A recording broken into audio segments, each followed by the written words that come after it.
நாம் இந்த பவனியை இப்போது ஆசரிக்கிறோம்.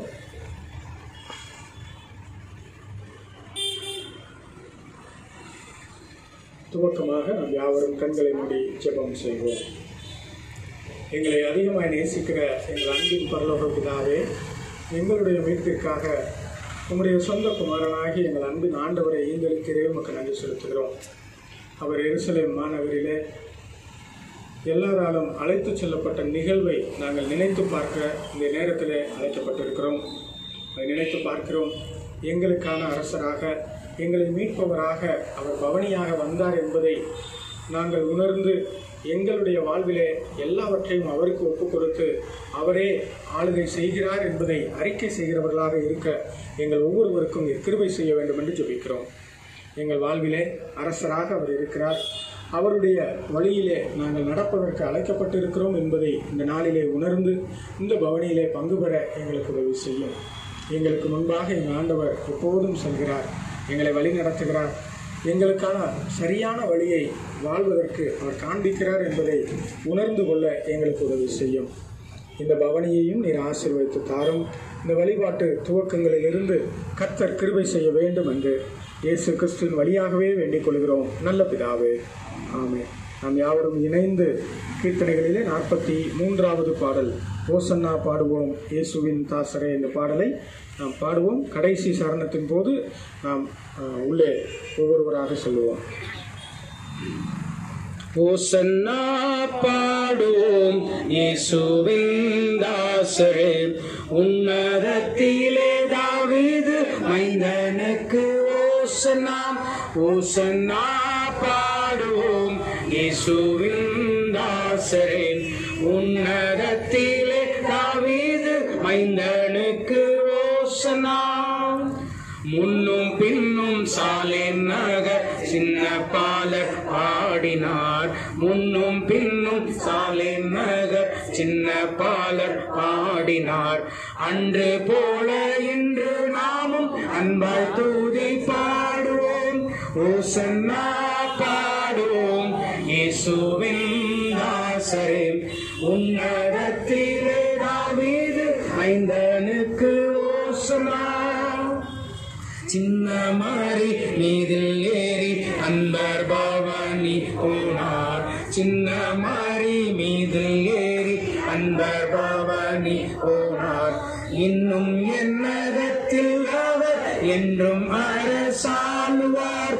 ஓசன்னா பாடுவோம் இயேசுவின் தாசரே, உன்னதத்திலே தாவீது மைந்தனுக்கு ஓசன்னா. பாவமதை போக்கவும் இப்பாவியை கை தூக்கவும். பாவமதை போக்கவும் இப்பாவியை கை தூக்கவும். பாசமுள்ள இயேசையா பவனியாக போகிறார். ஓசன்னா பாடுவோம் இயேசுவின் தாசரே, உன்னதத்திலே தாவீது மைந்தனுக்கு ஓசன்னா. பாலர்களின் கீதம் கேட்டு பாசமாக மகிழ்ந்தார். பாலர்களின் கீதம் கேட்டு பாசமாக மகிழ்ந்தார். ஜாலர் வீணையோடு பாடி தாளை முத்தி செய்குவோம்.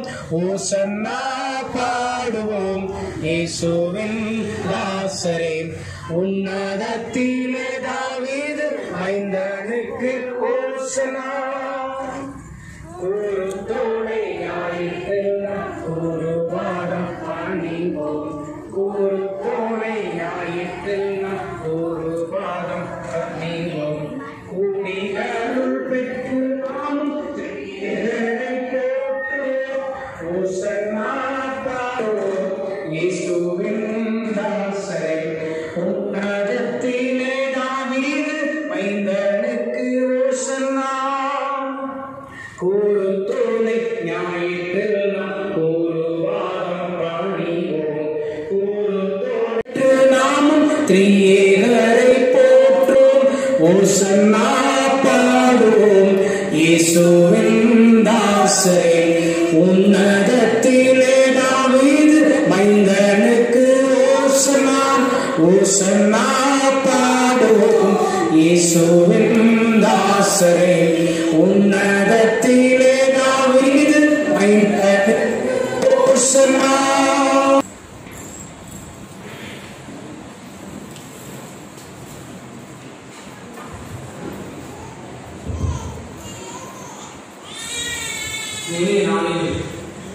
வழிபாட்டிலே பங்கு வந்திருக்கிற யாவரையும் மறுபடியும் ஒரு இசை ஆண்டவர் பெற்றமாய் இயேசு கிறிஸ்துவின் இயேற்ற பெயரை அன்போடு வாழ்த்தி வரவேற்கிறோம்.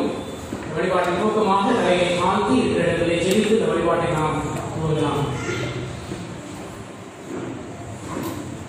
எல்லா புதிய தூக்கங்களுக்கும் பாத்திரனாக இருக்கிற நன்மை ஆண்டவரே, நன்மையான நாளுக்காய் நன்றியுள்ளதை உண்மை துதிக்கிறோம், சோதரிக்கிறோம்.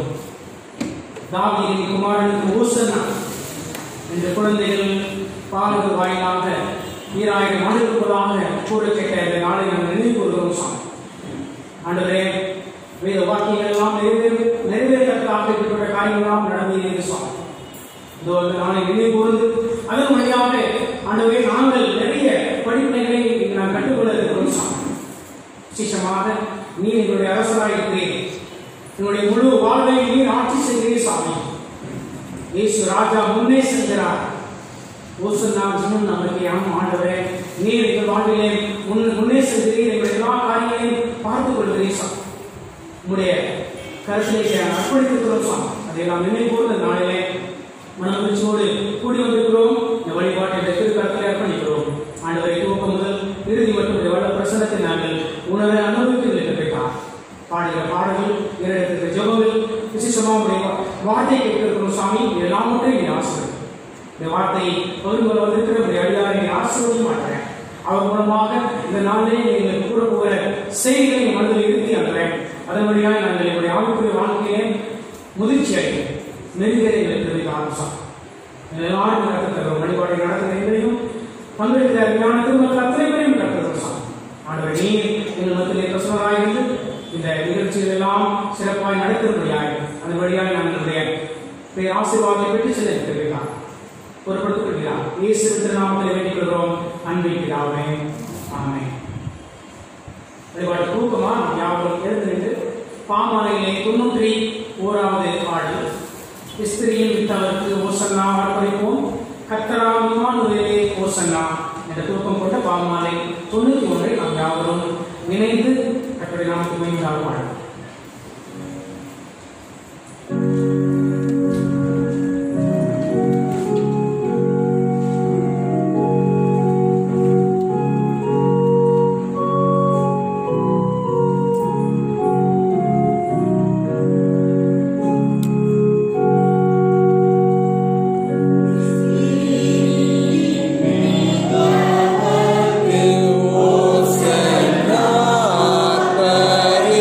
Oh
கர்த்தரின் வாசல்களில் துதியோடு அவர் பிரகாரங்களில் புகழ்ச்சியோடு பிரவேசித்து அவரை துதித்து அவருடைய நாமத்தை ஸ்தோத்திரிங்கள்.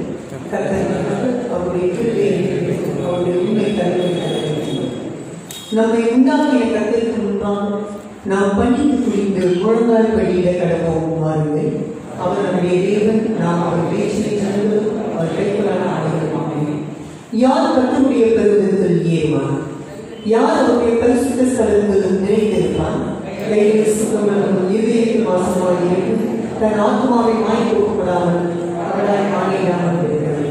அவருக்கு விருப்பமாக நாம் கலந்து பண்ணி அவர் தீர்க்கதரிசியாகிய தன்னுடைய ஊழியக்காரரை கொண்டு நம் முன்பாக வைத்த அவருடைய நியாய பிரமாணப்படி நடக்கத்தக்கதாக நாம் அவருடைய வசனத்திற்கு செறிவிடாமல் போனோம். ஆனாலும் நமது தேவனாகிய ஆண்டவரிடத்தில் இரக்கங்களும் மன்னிப்புகள் உண்டு. தேவனுக்கு ஏற்படுகிறார். தேவனை வருத்தப்பட்டு வாரம் சுமக்கிறவர்களே, நீங்கள் எல்லாரும் என்னிடத்தில் வாருங்கள், நான் உங்களுக்கு இறைப்பாளர் தருவேன். நான் எழுந்து என் போலும் தவப்பனை படத்தில் பிரதமாகவும் உமக்கு முன்பாகவும் பாவம் செய்கின்றேன்.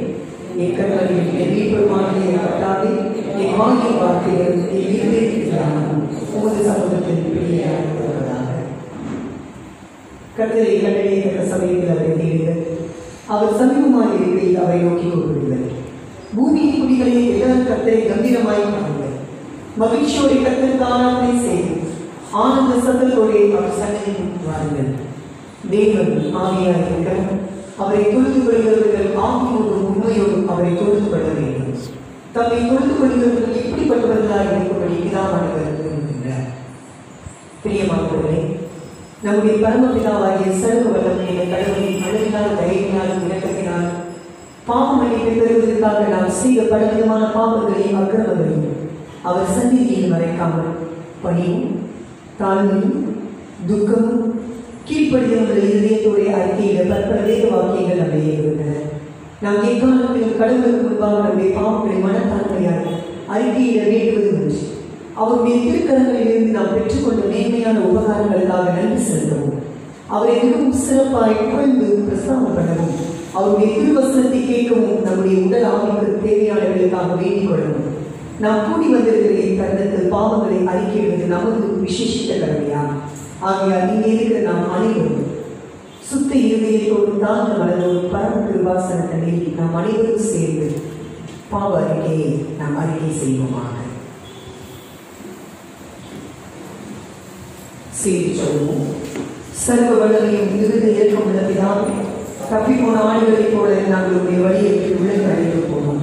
நீங்கள் இருதயத்தின் யோசனைகளுக்கு விருப்பங்களுக்கு மிகவும் இடையே நடந்தோம். உங்களுடைய பரிசுத்த கற்பனைகளுக்கு விரோதமாக குற்றம் செய்தோம். செய்யத்தக்கவைகளை செய்யாமல் செய்யத்தகாதவைகளை செய்து வந்தோம். எங்களுக்கு சுகமே இல்லை.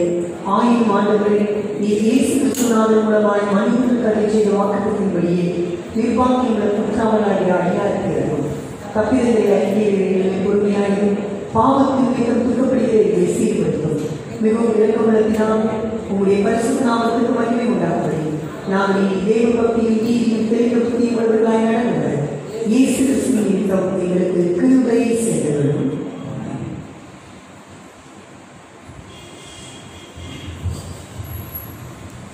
தங்கள் பாவங்களுக்காக உண்மையாக துக்கப்பட்டு கடவுளிடம் மனந்திரும்பி அவருடைய ஆவியின் சகாயத்தால் தங்கள் வழிகளை சீர்திருத்த பிரயாசப்படுகிறவர்களை குறித்து திருமறை சொல்லுகின்ற அருள்நிறை மொழிகளை கேளுங்கள். துன்மார்க்கன் தன் வழியையும் அக்கிரமக்காரன் தன் நினைவுகளை விட்டு கத்தரிடத்தில் திரும்பக்கிறவன் அவர் அவன் மேல் மனம் விரும்புவார். நம்முடைய கடவுளிடத்திற்கு திரும்பக்கிறவன் அவர் மன்னிக்கிறதற்கு தயப்படுத்திருக்கிறார். கடவுள் தம்முடைய ஒரே பேரான குமாரனை விசுவாசிக்கிறவன் எவனோ அவன் கெட்டு போகாமல் நித்திய ஜீவனை அடையும்படிக்கு அவரை தந்தள்ளி இவ்வளவாய் உலகத்தில் அன்பு கூர்ந்தார். ஒருவன் பாவம் செய்வானால் நீதிபதியாக இருக்கிற இயேசு கிறிஸ்து நமக்காக பிதாவிடத்தில் பரிந்துரை செய்கிறவராய் இருக்கிறார். நம்முடைய பாவங்களை நிவர்த்தி செய்கிற திருப்பாதாரப்படி அவரே நம்முடைய பாவங்களை மாத்திரமல்ல சர்வலோகத்தின் பாவங்களையும் நிவர்த்தி செய்கிற வழியாக இருக்கிறார். சர்வ வல்லமையும் மிகுந்த இரக்கமுள்ள ஆண்டவர் மன்னிப்பையும் பாவ நிவர்த்தியையும் உங்களுக்கு கட்டளையிட்டதில் வாழ்வை சீர்படுத்துவதற்கான காலத்தையும் நமது பரிசுத்த ஆவியின் கிருபையும் பேச்சரவையும் தந்தருவாராக.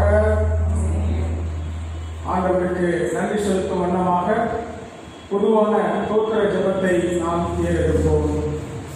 சர்வ வல்லமையுள்ள கடவுளே, சர்வ தயாளர் பிதாவே, பாத்திரனான மரியாதை எங்களுக்கும் மற்றெல்லா மனிதருக்கும் வேறு அருள் செய்த பற்பல கிருபைக்காகவும் அன்புள்ள தயவுக்காகவும் நாங்கள் மிகுந்த தாழ்மையோடும் முழு இருதயத்தோடும் ஸ்தோத்திரம் செலுத்துகிறோம். எங்களை சிருஷ்டிப்பதற்காகவும் காப்பாற்றுவதற்காகவும் இன்னைக்குரிய எல்லா ஆசீர்வாதங்களுக்காகவும் உண்மை துதிக்கிறோம். விசேஷமாக எங்கள் ஆண்டவர் இயேசு கிறிஸ்துவினாலே உலகத்தை மீட்டுக் கொண்ட விரைந்தியாக அன்புக்காகவும் திரும்பியின் எத்தனைகளுக்காகவும் மனிதர்களோம் என்ற நம்பிக்கைக்காகவும் உமக்கு ஸ்தோத்திரம் செலுத்துகிறோம்.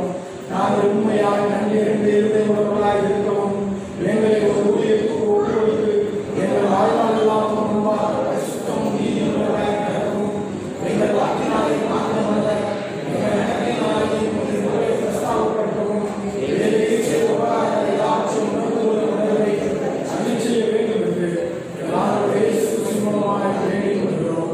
அவருக்கு முன்னே இருக்கும் பரிசுத்தாவிற்கும் எல்லா நன்மையும் சதா காலத்தில் இருந்தாங்க. ஆமென். மாறி மாறி வாசிக்கும்படியான சங்கீதத்திற்காக நாம் யாவரும் எழுந்திருப்போம்.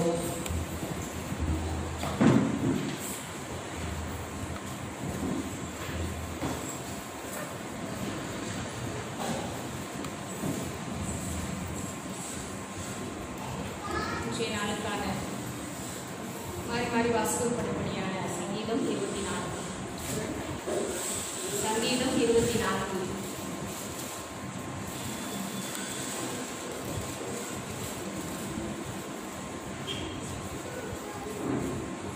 பூமியும் அதன் நிறைவும் உலகமும் அதில் உள்ள குடிகளும் கர்த்தருடையது.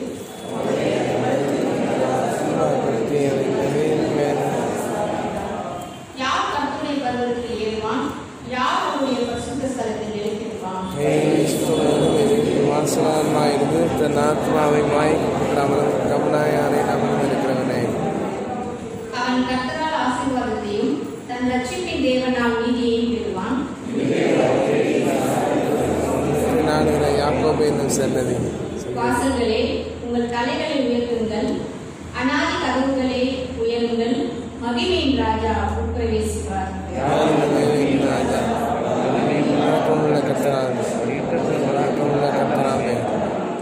வாசல்களே, உங்கள் தலைகளை உயர்த்துங்கள், அநாதி கதவுகளே உயருங்கள், மகிமையின் ராஜா உட்பிரவேசிப்பார்.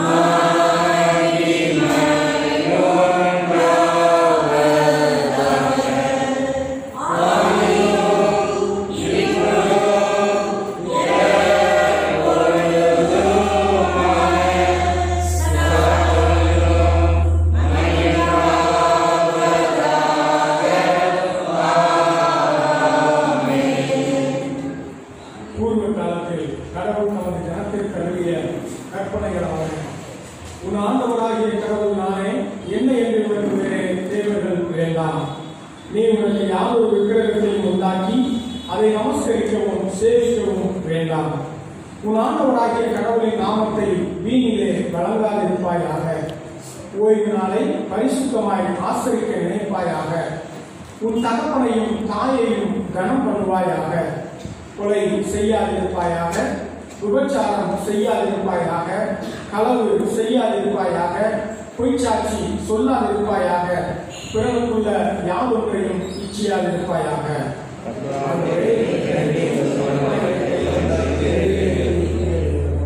சபையார் அமர்வோம். திருமுறை பாடங்களை படிக்க கேட்கிறோம்.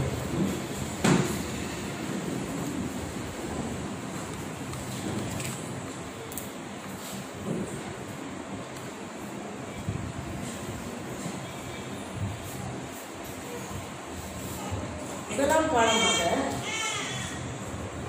ஏசாயா 56ஆம் அதிகாரம் வசனங்கள் 1 முதல் 8 முடிய. முதலாம் பாடமாக ஏசாயா 56 1 முதல் 8 வசனங்கள். கர்த்தர் சொல்கிறார், நீங்கள் நியாயத்தை கைக்கொண்டு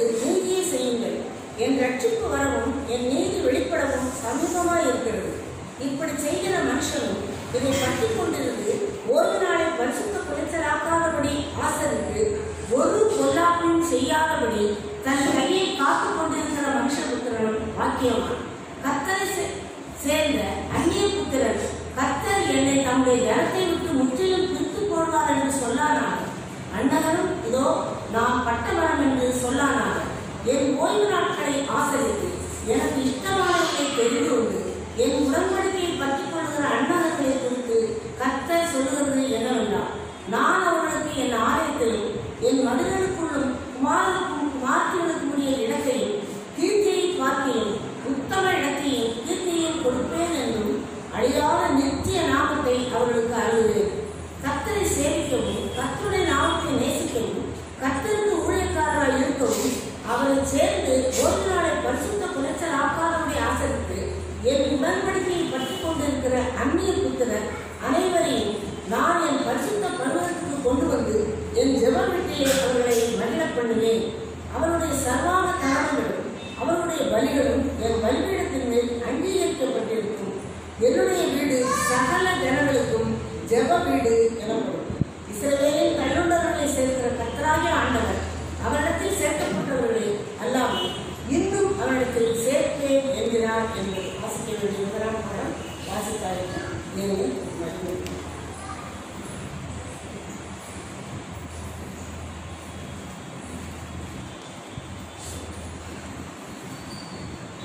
வாசிக்கும்படியாக தெரிந்து கொள்ளப்பட்ட இரண்டாம் வேத பாடம் அப்போஸ்தலனாகிய பவுல் கொரிந்தியருக்கு எழுதின முதலாம் நிருபம் 3ஆம் அதிகாரம் வசனங்கள் 16 முதல் 23 முடிய.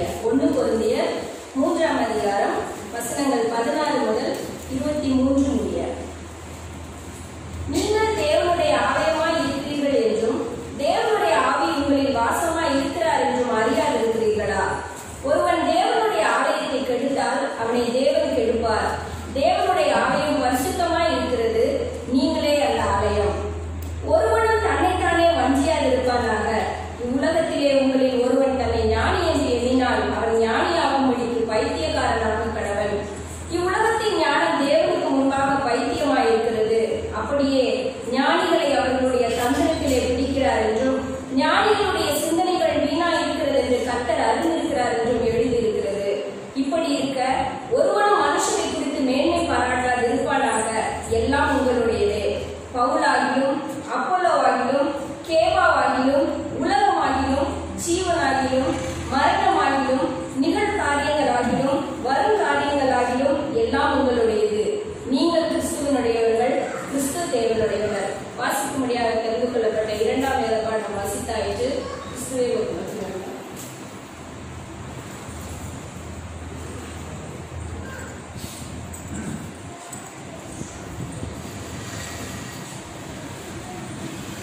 வாசிப்பதற்காக கொடுக்கப்பட்ட 3ஆம் வேத பாடம் மத்தேயு 21ஆம் அதிகாரம் 1 17 வசனங்கள் முடியும்.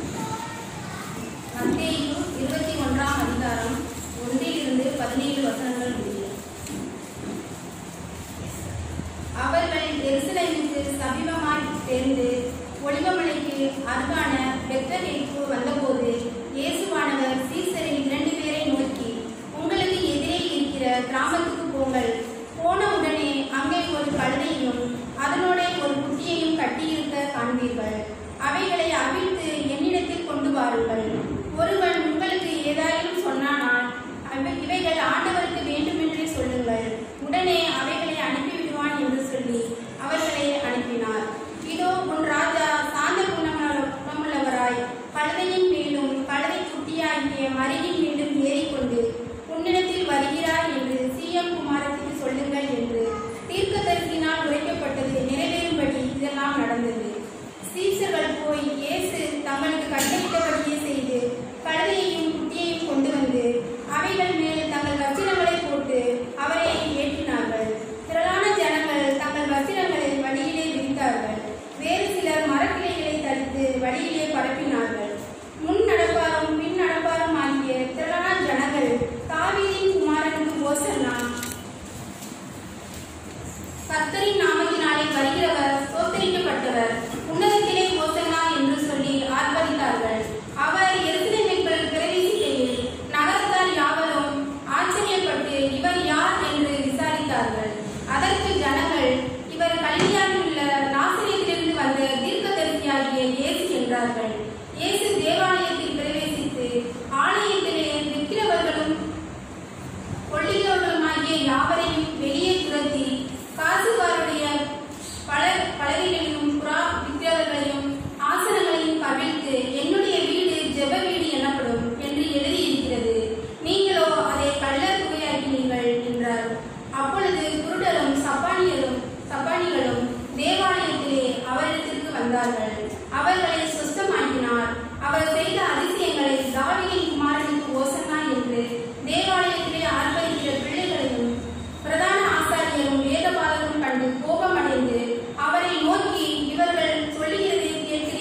என்றார்கள். அதற்கு இயேசு, ஆம் கேட்கிறேன், குழந்தைகளுடைய வாயினால் பாலருடைய வாயினாலும் துதி உண்டாகும்படி செய்தீர் என்பதை நீங்கள் ஒரு காலம் வாசிக்கவில்லையா என்றார். அவர்களை விட்டு நகரத்தில் இருந்து புறப்பட்டு பெத்தானியாவுக்கு போய் அங்கே ராத்தனினார். வாசிப்பதற்காக கொடுக்கப்பட்ட வேதபாட வார்த்தைகளுக்கு தேவனுடைய மகிமை உண்டாகுவார். நாம் இருக்கிறபடியே நம்முடைய விசுவாசத்தை அப்போஸ்தலர் விசுவாச பிரமாணத்தின் வழியாக அறிக்கை செய்வோம். வானத்தையும் பூமியையும் படைத்த சர்வ வல்லமையுள்ள பிதாவாகிய கடவுளை விசுவாசிக்கிறேன். அவருடைய ஒரே குமாரனாகிய நம்முடைய நாமத்தை இயேசு கிறிஸ்துவையும் விசுவாசிக்கிறேன். அவர் பரிசுத்த ஆவியினாலே கன்னிமரியாளிடத்தில் உட்பொருத்தி பிறந்தார். பூமியை பார்க்கிற காலத்தில் மாணவருக்கு சிலுவையில் அறைந்து மறித்து அடக்கமாக்கப்பட்டு ஆதாரத்தில் இறங்கினார். 3ஆம் நாள் மரித்தோரிடத்திலிருந்து எழுந்தருளினார். பரமளவில் ஏறி சர்வ வல்லமையுள்ள பிதாவாகிய கடவுளின் வலது பாசத்திலே இருக்கிறார். அவரிடத்திலிருந்து முடிவுகளை மறைத்தோரை ஞான் தீர்த்து வருவார். பரிசுத்த ஆவியையும் விசுவாசிக்கிறேன். பொதுவாக இருக்கிற பரிசுத்த சபையும் பரிசுத்தவான்களுடைய ஐக்கியமும் பாவ மன்னிப்பும் சரீர உயிர்த்தலும் நித்திய ஜீவனும் உண்டு என்று விசுவாசிக்கிறேன். ஆமென். சபையார் அமர்வோம். திருமறை மன்னிப்பும் அறிவிப்புகள் அறிவிக்கப்படும்.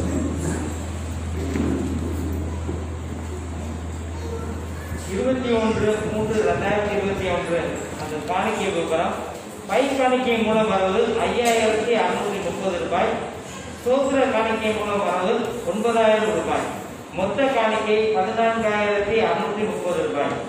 சோத்திர காணிக்கையை செலுத்தியவர்கள் மிஸ்டர் கிறிஸ்டோபர் 500 ரூபாய், மிஸ்டர் ஜே உதயகுமார் 500 ரூபாய், மாஸ்டர் டி இமானுவேல் ஜாஸ்வா 500 ரூபாய், ப்ரொஃபசர் முன்ராஜ் அண்ட் ஃபேமிலி 7500 ரூபாய். வெள்ளிக்கிழமை அன்று காணிக்கை 960 ரூபாய். நன்றி.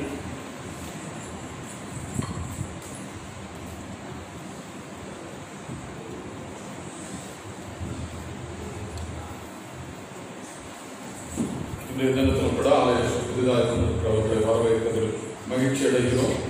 சபையாருக்கு அறிவிக்க வேண்டிய சில முக்கியமான அறிவிப்புகள். இன்று காலை வழிபாடு முடிந்தவுடன் வாலிபர் ஐக்கிய பெண்கள் ஐக்கியம் நடைபெறும். வரும் 29, 30, 31 மார்ச் 2021 திங்கள் செவ்வாய் புதன் மாலை 6:30 மணிக்கு தூய வார வழிபாடுகள் நடைபெறும். 30/3/2021 செவ்வாய் காலை 10:30 மணிக்கு பெண்கள் ஐக்கிய ஜெப கூடுகை நடைபெறும். இந்த வாரத்திலும் கூட பிறந்த நாள் கொண்டாடுபவர்கள் ஆலம் கிருபாகரன், மிஸ் எஸ் சாரா இவர்களுக்காக ஜெபிக்கும்படி சபையார் கேட்டுக்கொள்ளப்படுகிறீர்கள். திருமண நாள் கொண்டாடுபவர்கள் மிஸ்டர் மிஸ்ஸஸ் சிவா அமல்ராஜ் இவர்களுக்காக கூட ஜெபிக்கும்படி கேட்டுக்கொள்ளப்படுகிறீர்கள். 1/4/2021 வியாழன் காலை 6:30 மணிக்கு துவக்க நாள் வழிபாடு நடைபெறும். 1/4/2021 மாலை வியாழன் 6:30 மணிக்கு கட்டளை வியாழன் திருவிருந்து வழிபாடு நடைபெறும். 2/4/2021 பெரிய வெள்ளி மும்மணி தியான வழிபாடு காலை 11 மணிக்கு நடைபெறும். சிலுவை தியான வழிபாடு குடும்பமாக பங்கு பெற அழைக்கிறோம். 4/4/2021 ஞாயிறு அதிகாலை 4:30 மணிக்கு உயிர்த்தெழுந்த திருநாள் வழிபாடு திருவிருந்து வழிபாடாக நடைபெறும். சந்தா நிலுவைத் தொகையை செலுத்த நினைவூட்டுகிறோம்.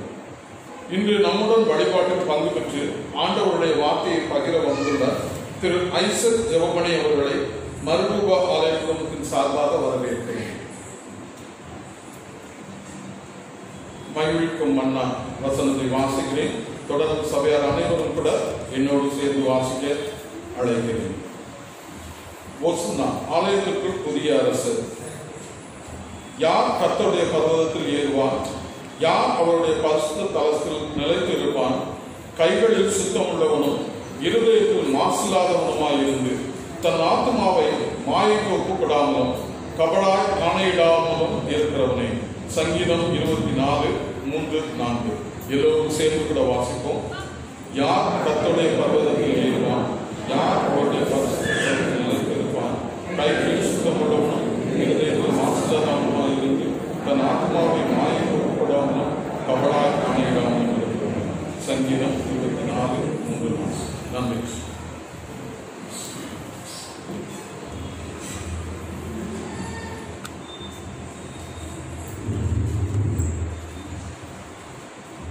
ஆண்டவராகிய இயேசு கிறிஸ்துவின் இனிய பெயராலே உங்கள் ஒவ்வொருவரையும் இந்த வழிபாட்டுக்கு மீண்டும் வாழ்த்தி வரவேற்கிறேன்.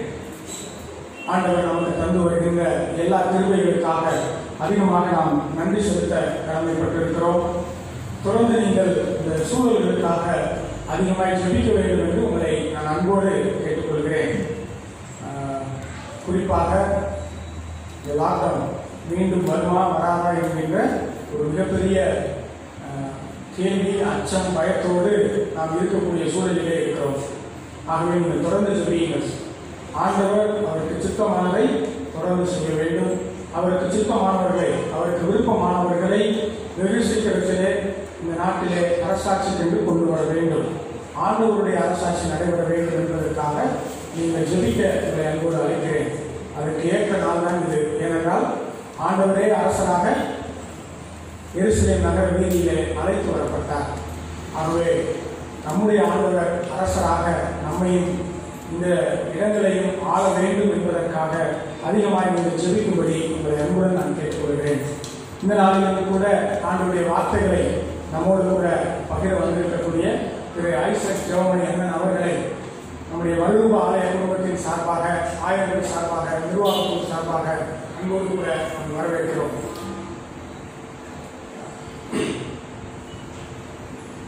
அண்ணனை ஒரு 20 ஆண்டுகளுக்கும் மேலாக நான் அறிந்திருக்கிறேன். அப்போதிருந்து இப்போது வரைக்கும் திருமறை ஆய்வு திருப்பணியை அவர் அதிகமாக செய்து வருகிறார். எப்படி ஒரு 25 வருஷத்துக்கு மேலே அண்ணன் அந்த பணியில் இருக்கிறார். அந்த பணியின் அந்த விளைவாக ஏறத்தாழ சில புத்தகங்களை, அதிகமான புத்தகங்களை அண்ணன் வெளியிட்டிருக்கிறார். குறிப்பாக பழைய ஏற்பாட்டு நூல் அறிமுகம் என்கின்ற ஒரு அழகான புத்தகத்தை, பெரிய புத்தகத்தையும், பழைய ஏற்பாட்டில் உள்ள அத்தனை நூல்களுடைய அறிமுகங்கள், அதுக்கு பின்னணியம், அதில் உள்ள சில சிறப்பு குறிப்புகள் எல்லாவற்றையும் சேர்த்து ஒரு புத்தகமாக அவர் வெளியிட்டிருக்கிறார். அதோடு கூட இன்னும் சில புத்தகங்களையும் எழுதியிருக்கிறார்.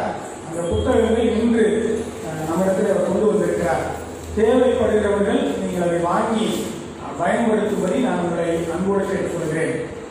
இன்னைக்கு இருக்கக்கூடிய சூழலில் புத்தகம் வாசிக்கிறதுங்கிறது குறைந்து கொண்டே வருகிறது.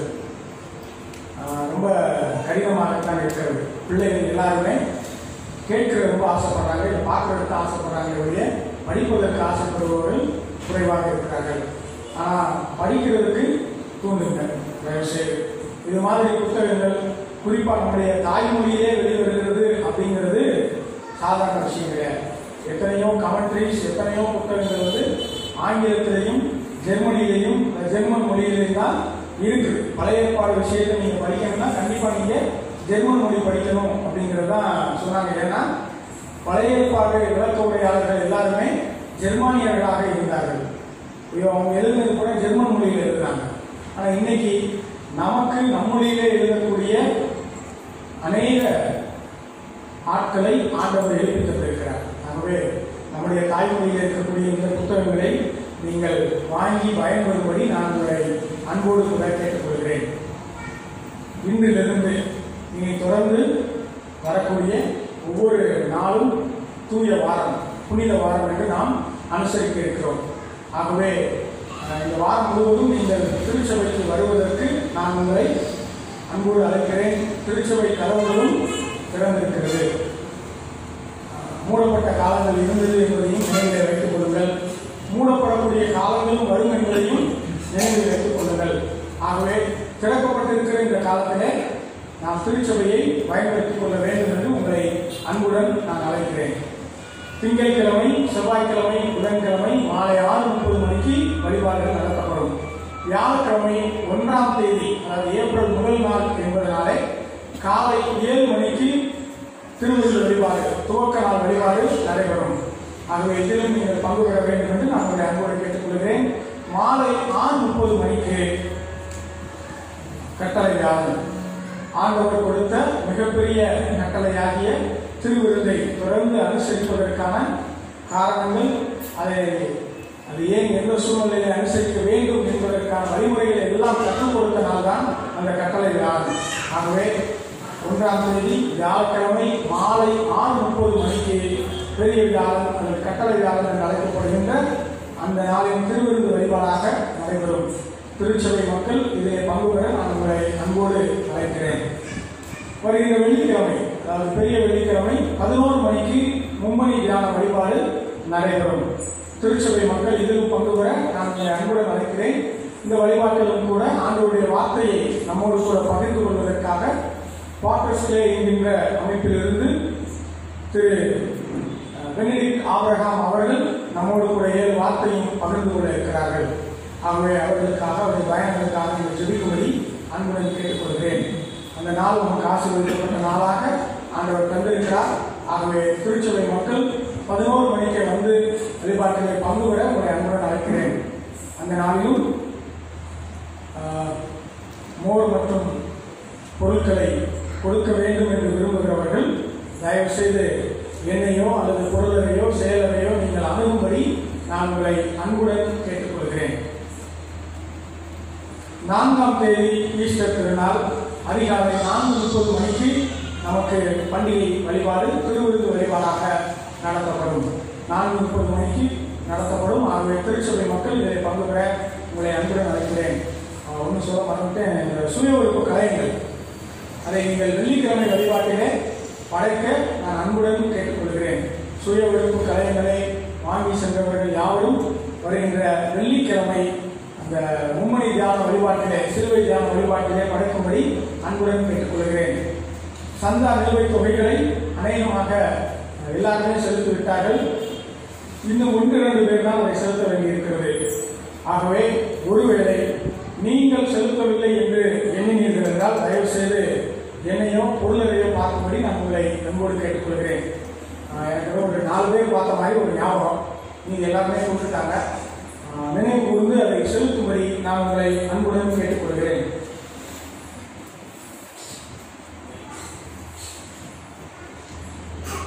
புதிய சப்ஸ்கிரிப்ஷன் கார்டு வேணும்னு சொல்றவங்களுக்கு ஒரு படிவம் கொடுக்கப்பட்டது. அந்த படிவத்தை நிரப்பி இன்னைக்கு கொடுத்தீங்கன்னா எத்தனை கார்டு வாங்கணும் என்னங்கிறத பார்த்துட்டு நாங்கள் வாங்கி வந்து 1ஆம் தேதியிலிருந்து உங்களுக்கு கொடுக்குறதுக்கு வசதியாக இருக்கும். அதனால் சப்ஸ்கிரிப்ஷன் இந்த கார்டுக்கான படிவம் போன வாரத்திலே உங்களிடத்தில் கொடுக்கப்பட்டது. தயவு செய்து அதை நிரப்பி தரும்படி அன்புடன் கேட்டுக்கொள்கிறேன். இந்த வாரத்தில் போகும்போது அதை கொடுக்கும்படி கேட்கிறேன். தேர்தல் கால அறிவிப்புகளை குறித்து நான் ஏற்கனவே உங்களுக்கு சொல்லியிருந்தேன். 16ஆம் தேதி அரியர்ஸ் லிஸ்ட், 31ஆம் தேதிகளாக நிலுவைத் தொகைகள் எல்லாம் செலுத்த வேண்டும். அதுக்கு பிறகு 5ஆம் தேதியிலே அந்த பட்டியல் வெளியிடப்படும். தகுதி பட்டியலும் 3ஆம் ஆண்டு, அதாவது 2020-21ஆம் ஆண்டுக்கான சந்தா வாக்கு செய்து நிறைவு செய்த பட்டியலும் அது வெளியிடப்படும். தகுதி பட்டியலுக்கான ஆட்சேபனை இருந்தால் அதை 9ஆம் தேதி வெள்ளிக்கிழமை மாலை 5 மணிக்குள்ளாக எழுத்து மூலம் ஆதாரங்களுடன் சபை ஆயருக்கு தெரிவிக்க வேண்டும் ஆட்சேபனைகளை. அந்த ஆட்சேபனைக்கு ஆயர் சொல்லக்கூடிய பதிலுக்கான கடைசி நாள் 11/4 ஞாயிற்றுக்கிழமை. ஆயர்வட்ட தலைவரினுடைய பதிலிலே உங்களுக்கு ஏதேனும் முறையீடு செய்ய விரும்பினால் நீங்கள் வட்டாரமன்ற தலைவருக்கு முறையீடு செய்யலாம். அதற்கான கடைசி நாள் 14/4/2021 புதன்கிழமை. அதற்கான பதில்களை வட்டாரமன்ற தலைவர் 17/4/2021 சனிக்கிழமை மாலை 5 மணிக்குள்ளாக எழுத்து மூலம் தனது முடிவுகளை தெரிவிப்பார். 18/4/2021 காலை 10 மணி முதல் வேட்புமனு தாக்கல் துவங்கி ஏப்ரல் 19 திங்கள் மாலை 5 மணி வரை நடைபெறும். வேட்புமனுவை திரும்ப பெறுவதற்கு கடைசி நாள் 21/4/2021 புதன்கிழமை காலை 10 மணி வரை. தேர்தல் நடைபெறுவதற்கு, அதாவது பாஸ்டர் கமிட்டியினுடைய தேர்தல் நடைபெறுவதற்கான நாள் ஏப்ரல் 23 வெள்ளி முதல் ஏப்ரல் 25 ஞாயிறு வரை. ஆயர்வட்ட குழு அதிகாரிகள், சட்டமன்ற உறுப்பினர்கள், பேராய மாமன்ற உறுப்பினர்கள் தேர்வு செய்யப்பட வேண்டிய கடைசி நாள் 5/5/2021 புதன்கிழமை. இது நம்முடைய தேர்தல் கால அட்டவணை. இதை திருச்சியை யாருக்கு அறிவித்திருக்கிறோம்.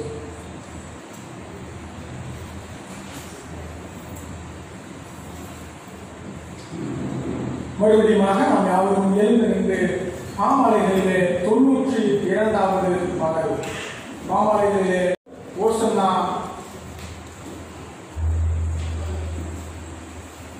பாடல் பாடும் ராஜாவாம் மீட்பர்க்கே என்ற 92வது பாமாலையை பாடும் நம்மையும் நம்முடைய காணிக்கைகளையும் கடவுளுடைய சமூகத்திலே அர்ப்பணிப்போம். இந்த பாடலை தொடர்ந்து ஆண்டவருடைய வார்த்தையை ஐசக் ஜெபமணி ஐயா அவர்கள் நம்மோடு கூட பரிந்துரைப்பார்கள்.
நேசிக்கிற எங்கள் நல்ல ஆண்டவரே, இந்த நாளுக்காக நாங்கள் உண்மை துதிக்கிறோம், உண்மை சோதரிக்கிறோம். இந்த உலகத்தில் நீர் வாழ்ந்தபோது கழுதை நீரேறி எருசலேமுக்கு பவனியாக சென்றீர்.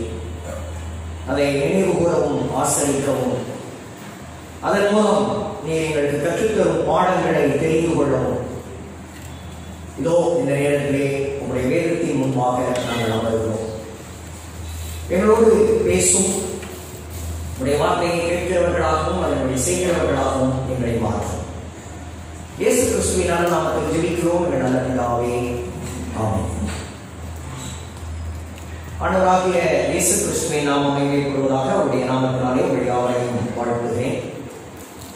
இந்த ஓசன்னா ஞாயிறிலே உங்களோடு சேர்ந்து ஆண்டவரை ஆராதிக்கவும் அவருடைய வார்த்தைகளை தியானிக்கவும் எனக்கு கிடைத்த இந்த நல்ல வாய்ப்புக்காக இந்த வாய்ப்பை தந்த ஆண்டவருக்கும் சபை போதகருக்கும் சபையார் யாவருக்கும் என்னுடைய நன்றியை தெரிவித்துக் கொள்கிறேன்.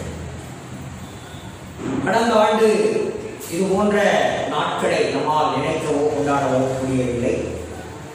நாம் ஊரடங்கை நினைத்தால் வீட்டிலேயே முடக்கப்படுவோம். இன்றும் முடக்கப்படுவோமோ என்கிற ஒரு அச்சம் இருந்தாலும் இன்று ஆலயத்திற்கு வர அவரை ஆராதிக்க நமக்கு வாய்ப்பு கிடைத்திருக்கிறது. அதற்காக நாம் ஆண்டவருக்கு நன்றி செலுத்துவோம். நற்செய்தி பாடப்பகுதியாக நாம் வாசிக்க கேட்ட மத்தேயு 21ஆம் அதிகாரத்தின் அடிப்படையிலே இந்த நாளின் தியானத்தை நாம் நிகழ்த்துவோம். இயேசு கிறிஸ்து கழுதையின் மீதேறி பவனியாக வந்தார். ஓசன்னா ஆலயத்தில் புதிய அரசர், அதுதான் இந்த நாளுக்குரிய கதை. ஓசன்னா என்கிற வார்த்தையினுடைய அர்த்தத்தை நாம் அறிவோம். இப்போதே ரட்சியும் என்பது அந்த வார்த்தையின் அர்த்தம். உண்மையிலேயே யூதர்கள் தங்கள் சரீர பிரகாரமான தங்களை ஆண்டு கொண்டிருக்கிற ரோம ஆளுகையின் விடுதலையிலிருந்து ஆண்டவர் தங்களுக்கு ஒரு புதிய அரசை கொடுத்து தங்களுக்கு அரசராக இருப்பார் என எண்ணி இந்த வார்த்தையையும் இந்த பவனியையும் அவர்கள் எதுவாய் கொண்டாடினார். ஆனால் அவர் உலகத்திற்கான அரசர் அல்ல என்பதை அவர்கள் விளங்கிக் கொள்ளவில்லை. பெத்தானியாவிலிருந்து அவர் எருசலேம் நோக்கி போனார். அவர் அரசர். ஆனால் அவர் தெரிந்து கொண்ட வாகனம் கழுதை. பொதுவாக அரசர்கள் குதிரையில் செல்வதைத்தான் நாம் படங்களிலே ஒளி வேலைகளிலே பார்த்திருக்கிறோம். ஆனால் இவர் கழுதையில் வருகிறார். ஏன் கழுதையில் வருகிறார்? ஒரு அரசர் குதிரையில் வருகிறார் என்றால் அவர் யுத்தத்திற்கு போகப் போகிறார் என்று அர்த்தமா? அதே அரசர் கழுதையில் வந்தால் அவர் யுத்தத்தில் வெற்றி பெற்று தன்னுடைய நாட்டுக்கு திரும்பி வருகிறார் என்று அர்த்தம். இயேசுவின் யுத்தம் என்பது இந்த பவனியிலிருந்து அடுத்த 5ஆம் நாள் வெள்ளிக்கிழமை தான். ஆனால் அந்த யுத்தத்தினுடைய முடிவு நிச்சயம் வெற்றி என அறிந்தாமல் இப்போதே கழுதையின் மேல் ஏறி பவனி போனார். அரசராக கழுதையின் மேல் ஏறி பவனி போன இந்த கிறிஸ்துவினுடைய இலக்கு என்பது ஆலயமே ஒழிய அரண்மனை அல்ல. அரசர் அரண்மனைக்கு தான் போவார். பிலாத்துவின் அரண்மனைக்கோ ஏரோதுவின் மாளிகைக்கோ அவர் செல்லவில்லை. அவர் நேரே ஆலயத்துக்கு போனார். அதிலிருந்து கூட அன்றைய யூதர்கள் இவரின் இலக்கு வித்தியாசமாய் இருக்கிறது, இவரின் எண்ண ஓட்டங்கள் வித்தியாசமாய் இருக்கிறது, இவர் ஆலயத்தை நாடுகிறார் என்று அவருடைய எதிர்பார்ப்பையும் கிறிஸ்துவின் செயல்பாடுகளையும் மிக துல்லியமாய் விளங்கிக் கொள்ளவில்லை. அன்று யூதர்கள் என்று கிறிஸ்தவர்கள் நாமும் என்று இந்த அரசரை முழுமையாய் விளங்கிக் கொள்ளவில்லை. அவரை வேறு விதமாகவே, வேறு கண்ணோட்டத்துடனேயே, வேறு எதிர்பார்ப்புடனேயே, வேறு விதமான ஏக்கத்துடனேயே நாம் பார்த்துக் கொண்டிருக்கிறோம். நம்முடைய புரிதலையும் பார்வையையும் சரி செய்ய இந்த மத்தேயு 21ஆம் அதிகாரம் நமக்கு கற்றுத்தரும் பாடங்களை நாம் கவனிப்போம். இந்த மத்தேயு 21:1 முதல் 17 வசனங்களில் இருந்து 2 முக்கிய தலைப்புகளை நான் உங்களோடு பகிர்ந்து கொள்ள விரும்புகிறேன். முதல் தலைப்பு, அரசர் எளிமையாக வருகிறார். அரசர் எளிமையாக வருகிறார். ஒரு பெரிய அரசர், நாம் இயேசு கிறிஸ்துவை வெறும் அரசர் என்கிற வார்த்தையில் அடையாளப்படுத்துவதில்லை. அரசர்களுக்கெல்லாம் அரசர், ராஜாதி ராஜா என்றுதான் நாம் அவரை அறிமுகப்படுத்துகிறோம். அவர் அப்படிப்பட்ட ஒரு ராஜ அலங்காரத்தில், ராஜ விமர்சனத்தில், ராஜ பாட்டையில் தன்னுடைய ஊர்வலத்தை நடத்தவில்லை. யாரும் ஏறியிராத, யாரும் சொந்தம் கொண்டாட முடியாத ஒரு கழுதை அதன் மேல் விரிக்க கூட பெரிய பட்டாடைகள் எல்லாம் இல்லை. சீடர்கள் அணிந்திருந்த மேலாடை, வருகிற வழியிலே விரிப்பதற்கு பெரிய பூங்கொத்துகள், சிவப்பு கம்பளங்கள் எல்லாம் இல்லை. குருத்தோலைகள், கிளைகள், சிலருடைய ஆடைகள். இப்படித்தான் அவருடைய ஊர்வலம் என்பது மிக எளிமையாகவே இருந்தது. மத்தேயு 21ஆம் அதிகாரம் 4ஆம் வசனத்திலே நாம் கவனிக்கும் போது, அவர் சாந்த குணம் உள்ளவராய் கழுதையின் மேலும் கழுதை குட்டியாகிய மரியின் மேலும் ஏறிக்கொண்டு வருகிறார் என வாசிக்கிறோம். இந்த வார்த்தைகள் சகரியாவின் புத்தகம் 9ஆம் அதிகாரம் 9ஆம் வசனத்தினுடைய நிறைவேறுதலாக இருக்கிறது. இது நாம் நன்கு அறிந்த ஒரு வசனம். இந்த இடத்தில் அவருடைய வருகையை பதிவு செய்கிற சகரியா மிக அழகாக விளக்குகிறார். அவர் நீதியுள்ளவர், அவர் ரட்சிக்கிறவர், எல்லாத்துக்கும் மேல இன்னொரு வார்த்தையை சொல்றார், அவர் தாழ்மை உள்ளவர். அவர் தாழ்மை உள்ளவர். அவர் பெருமை உள்ளவர் அல்ல, அவர் அதிகாரமும் ஆணவமும் மிக்கவர் அல்ல, அவர் தாழ்மையானவர். அதனாலதான் இந்த பகுதிக்கு அரசர் எளிமையாக வருகிறார் என்கிற தலைப்பை நான் தெரிகிறேன். தாழ்மைனா என்ன? கீழே உட்காருவது, அயன் செய்யப்படாத ஆடைகளை அணிந்து கொள்வது, ஒருவேளை விலை மலிவான கிழிந்த ஆடைகளை அணிந்து கொள்வது, நான் எதையும் நானே செய்கிறேன் என வந்து நிற்பது, எந்த விதமான எதிர் வினைகளையும் எரிச்சலையும் பகையையும் கோபத்தையும் வெளிப்படுத்தாமல் இருப்பது, இதுதான் தாழ்மை என்று பொதுவாக உலகம் புரிந்து கொள்ளுது. ஆனா தாழ்மை அப்படின்றது அது இல்லை. ரொம்ப சரியா தாழ்மையை குறித்து சொல்லணும்னா இப்படி சொல்லலாம். நான் யார், என் வேலை என்ன, நான் எங்கே இருக்கிறேன், நான் என்ன செய்ய வேண்டும், நான் எப்படிப்பட்டவன், இது எல்லாத்தையும் சரியாய் புரிந்து கொண்டு அதற்கு ஏற்ப நடந்து கொள்ளுவதுதான் தாழ்மை. ஆண்டவர் என்னை குறித்து என்ன திட்டங்கள் திட்டிருக்கிறார், நான் என்ன செய்யலாம், என்ன செய்யக்கூடாது, என் எல்லை இது, என்னுடைய கடமை இது, என்னுடைய பொறுப்பு இது, அதை புரிந்து அதற்குள் என்னை நிறுத்திக் கொள்வதில் தான் தாழ்மை என்கிற பண்பு இருக்கிறது. இந்த சீஷர்களுடைய செயல்பாட்டில் நம்ம ரெண்டு விஷயத்தை கவனிக்கிறோம். கழுதைய இயேசு சொன்ன பிறகு போய் இழுத்து கொண்டு வந்தார். கழுதையை இழுத்துட்டு வந்த உடனே அவங்களாகவே தன்னார்வதாக தங்களுடைய ஆடைகளை கழற்றி அதன் மேல் போட்டு அவரை வெற்றி பவனியாக அழைத்துக் கொண்டு போனார். சொல்லி செய்ததும் உண்டு, சொல்லாமல் செய்ததும் உண்டு. அதனுடைய துவக்கத்தை அவர் சொல்லுகிறார். தொடர்ச்சியை அவர்கள் விளக்கிக் கொண்டு அதற்கு ஏற்ப தங்களை நடத்திக் கொள்ளுகிறார். அரசராகிய இயேசு கிறிஸ்துவின் பின்னால் செல்லுகிற நாம் அவர் சொல்வதை செய்ய வேண்டும். சொல்லாமல் சிலவற்றை நாமே விளக்கியும் செய்ய வேண்டும். முதல் விஷயத்துல நம்ம எல்லாரும் ரொம்ப தெளிவா இருக்கும். இரண்டாவது விஷயத்துல நம்ம கொஞ்சம் குழம்பிப்போம். எங்க வீட்டில் இருக்கிற எல்லா அறைகளும் எனக்கும் சொந்தம். ஆனா எல்லா அறையிலையும் எந்தெந்த பொருள் எங்கெங்க இருக்கு அப்படின்றது எனக்கு தெரியாது. அதுலேயும் மிக குறிப்பா சமையல் அறையில எங்க என்ன இருக்கு, எவ்வளவு இருக்கு அப்படின்றது எனக்கு தெரியாது.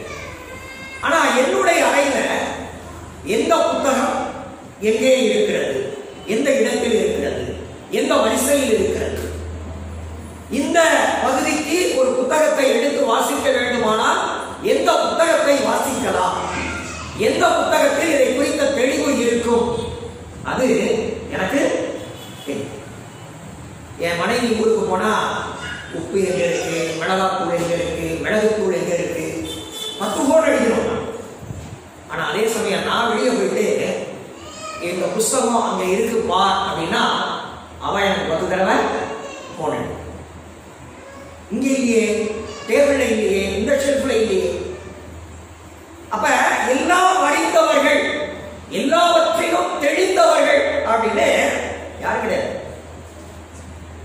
என்னுடைய பகுதியில் நான் தெளிவாக இருக்கிறேன். பலவற்றை சொல்ல கேட்டுக்கொள்ளுது. இந்த புரிதல் தான் கிறிஸ்தவ வாழ்க்கை பயணிக்கிறது, முன்னேற்றம் அடைகிறது. வேதம் நமக்கு நாம் செல்ல வேண்டிய வழி, வழிமுறைகள், ஒழுங்க நெறிகள் அனைத்தையும் மிக தெளிவாய் சொல்லிக் கொடுக்கிறது. அதை கற்றுக்கொள்ளுது. அடுத்து சில சவால்கள் வருகிறது. பள்ளிக்கு செல்லும் போது, கல்லூரிக்கு செல்லும் போது, அலுவலகத்துக்கு செல்லும் போது, பயணிக்கும் போது, அண்டை அயலகத்தாரோடு வாழுகிற நேரங்களில் சில சங்கடங்கள், சில சவால்கள் எனக்கு வருகிறது. அந்த நேரத்தில் நான் நடந்து கொள்ள வேண்டியதை எல்லாம் நான் நேரத்தில் தேடி கண்டுபிடிக்க முடியாது. பக்கத்து வீட்டுக்கார கெட்ட வார்த்தையில என்ன திட்டுற, நான் என்ன செய்யறது, நான் என்ன சொல்றேன். என் நண்பர் என்னை திரைப்படத்திற்கு இழுக்கிறார், போவதா போகாமல் இருப்பதா. ஒருவர் என்னை ஒரு தவறு செய்ய நிர்பந்திக்கிறார், அவருடைய நிர்பந்தத்திற்குட்பட்டு இந்த தவறை செய்வதா செய்யாமல் இருப்பதா. இப்படி ஒரு வலைமொழி என்னுடைய அலைபேசியில் வருகிறது, இதை நான் பார்ப்பதா கூடாது. இந்த மாதிரியான கேள்விகளுக்கு வேதாகமத்துல நேரடியான தெளிவான விடைகள் இல்லை. அப்ப அதை நான் விளங்கிக் கொள்ள வேண்டும். என்ன செய்யணும் அப்படின்றத நான் விளங்கிக் கொள்ள வேண்டும்.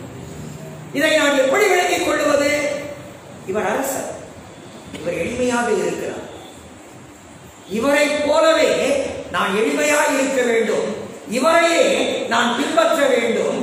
இவரை நான் பின்பற்ற வேண்டுமானால் என்னுடைய நீதி எப்படி இருக்க வேண்டும், என்னுடைய ரட்சிப்பு எப்படி இருக்க வேண்டும், என்னுடைய தாழ்மை எப்படி இருக்க வேண்டும், இவருக்கு அருகில் நான் நிற்க நான் எப்படிப்பட்ட வாழ்க்கை உடையவனாய் இருந்தால் தகுதி உடையவனாய் இருப்பேன் என்கிற புரிதலில் என்னுடைய நிகழ்கால பிரச்சனைகளுக்கு, சோதனைகளுக்கு நான் பதிலளிக்க வேண்டியவனாய் இருக்கிறேன். அப்படியே இயேசு கிறிஸ்துவோட அவங்க சீஷர்கள், மக்கள் எல்லாம் பவனில போறப்ப அவங்களுக்கு வேத வசனம் நினைவுக்கு வந்தது. சகரியா 9:9 நினைவுக்கு வந்தது. அப்ப அவ்வப்போது அவர்கள் வேத வசனத்தை நினைத்துக் கொண்டே இருந்தார்கள், நினைவு கூர்ந்து கொண்டே இருந்தார்கள். அவர்களுடைய பயணம் அப்படிப்பட்ட பயணமாகவே இருந்தது.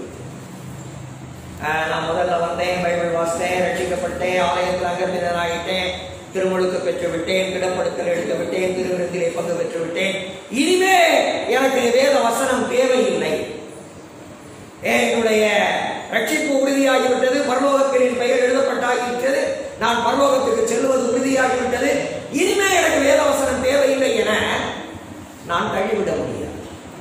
என்னுடைய நிகழ்கால பிரச்சனைகளுக்கு ஏற்ற பதில்கள் நேரடியாக வேதத்தில் இல்லை என்பதனால் நான் வேதத்தை மூடி வைத்து விட முடியாது. அவ்வப்போது வேத வசனங்களை நான் நினைவு கூர்ந்து கொண்டே இருக்க வேண்டும். அப்பதான் எளிமையான இவருக்கு பின்னால் நான் தொடர்ந்து போய்கொண்டே இருக்க முடியும். அவங்க சொன்ன வாக்கியம் 9வது வசனம், தாவீதின் குமாரனுக்கு ஓசன்னா. அதை தொடர்ந்து அவங்க சொன்னாங்களா, மத்தேயு 21:9, கர்த்தருடைய நாமத்தினாலே வருகிறவர் ஸ்தோத்தரிக்கப்பட்டவர். சங்கீதம் 118:26 இந்த வார்த்தையை நம்ம வாசிக்கிறோம். அப்ப அங்கிருந்து இந்த வசனத்தை அவங்க எடுத்து இங்கே பயன்படுத்துகிறார். அப்ப கிறிஸ்துவை பின்பற்றுகிற வாழ்க்கை என்பது திரும்ப திரும்ப வசனத்தை நினைப்பது, வசனத்தை நினைவூட்டுவது, வசனத்தின்படி வாழ்வது, வசனத்தை பேசுவது என்பதிலேயே அடங்கி இருக்கிறது. வசனம் கழுவித்தான் அவர் அரசராக பார்க்கப்படுகிறார், அவர் அரசராக ஏற்கப்படுகிறார், அவர் அரசராக நமக்கு விடுதலையை தருகிறார். இந்த வசனம் இல்லாமல் நாம் இவைகளில் எதனையுமே நமக்குள் விளங்கிக் கொள்ள அனுபவிக்க முடியாது. அதே எருசலேம்ல சில பேர் யார் இவர் அப்படின்ற ஒரு கேள்வியை எழுப்பினாங்களா 10-11 வசனம். அப்ப கூட இருந்தவங்களாம் சொன்னாங்களா, இவர் கலிலேயாவில் இருந்து வந்த தீர்க்கதரிசி. இஸ்ரவேலர்களை பொறுத்த வரைக்கும் கடைசி தீர்க்கதரிசி மல்கியா. அவருக்கு பிறகு ஏறக்குறைய 400 ஆண்டு காலம் தீர்க்கதரிசிகள் என்று யாரும் நேரடியாய் அவர்களிடம் நின்று இறைவார்த்தையை சொல்லவே இல்லை. இயேசு கிறிஸ்துவை தீர்க்கதரிசி என்று அறிமுகப்படுத்தியதும் கூட வந்தவர்கள், வேறு நாட்டில் இருந்து வந்தவர்கள், பஸ்காவை இஸ்ரவேலிலே எருசலேமிலே இந்த ஆண்டு கொண்டாட வேண்டும் என வந்தவர்களும் மிக்க மகிழ்ச்சியால் அவருடன் அந்த ஊர்வலத்திலே பங்கெடுத்து அவரை துதித்து புகழ்ந்து பாடிக்கொண்டே போனார். அப்ப அவரை பின்பற்றி வசனத்தை நினைத்து அவரை புகழ்ந்து கொண்டே போகிற எனக்கு ஒரு முக்கியமான வேலை இருக்கு. நான் மட்டும் அந்த பவனியில போனா பத்தாது, இந்த பவனியில கலந்துகிடாத, இயேசுனா யாருன்னு தெரியாத அநேகரையும் இந்த பவனியில் சேர்க்க வேண்டிய வேலை என்னுடைய வேலை. இந்த கிறிஸ்துவை சரியாய் அவர்களுக்கு அறிமுகப்படுத்த வேண்டிய வேலை என்னுடைய வேலை. ஆனா அவரை பின்பற்றுகிற நம்ம நிறைய பேருக்கு இருக்கிற மிகப்பெரிய பிரச்சனை என்ன அப்படின்னா, நமக்கே அவரை குறித்து சரியா தெரியும். அடுத்த செவ்வாய்க்கிழமை வாக்களிக்க இருக்கிறோம். உங்க தொகுதி வேட்பாளர்கள் யார் யார் அப்படின்னு குறைந்தபட்சம் கட்சி சார்பில் போட்டியிடுகிற வேட்பாளர்கள் யார் யார் அப்படின்ற தகவலாவது தெரியுமா? எனக்கு அதெல்லாம் தெரியாதுங்க. வீட்டில் எந்த சின்னத்தில் ஓட்டு போட சொல்றாங்களோ போய் அந்த சின்னத்துல ஓட்டு போட்டுட்டு வந்து. சில பேர் ஒருவேளை முடிவே பண்ணியிருக்கலாம், நோட்டா, அதை தவிர வேற எதுக்கும் நான் போட போறதே இல்லை.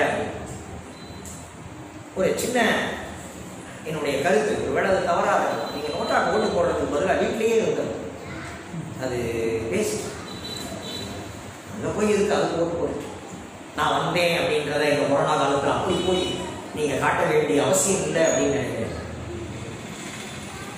ஒருவேளை இந்த கட்சியுமே பிடிக்கிறதா ஏதாவது ஒரு சுயேட்சை கூட ஓட்டு போட்டுவாங்க. பாவம் அவர் ஒரு 2500 ரூபாய் கட்டி நிற்கிறாரு, அவருக்கு ஒரு சந்தோஷமா இருக்கு, யாரோ ஒரு ஆத்மானவர் ஒரு ஓட்டு போட்டுருக்குன்னு அவர் கொஞ்சம் சந்தோஷமா படுவார். அந்த மாதிரி யாருக்காவது கூட போடுங்க, இந்த நோட்டாக்கு மட்டும் ஓட்டு கூடாது. நான் எதுக்கு இதை சொல்ல வரேன்னா, நம்முடைய பார்வை, நம்முடைய புரிதல் என்பது விசாலமாவதில்லை. அதை நம்ம குறுகிக்கிட்டே போறோம், ரொம்ப குறுகிக்கிட்டே போறோம்.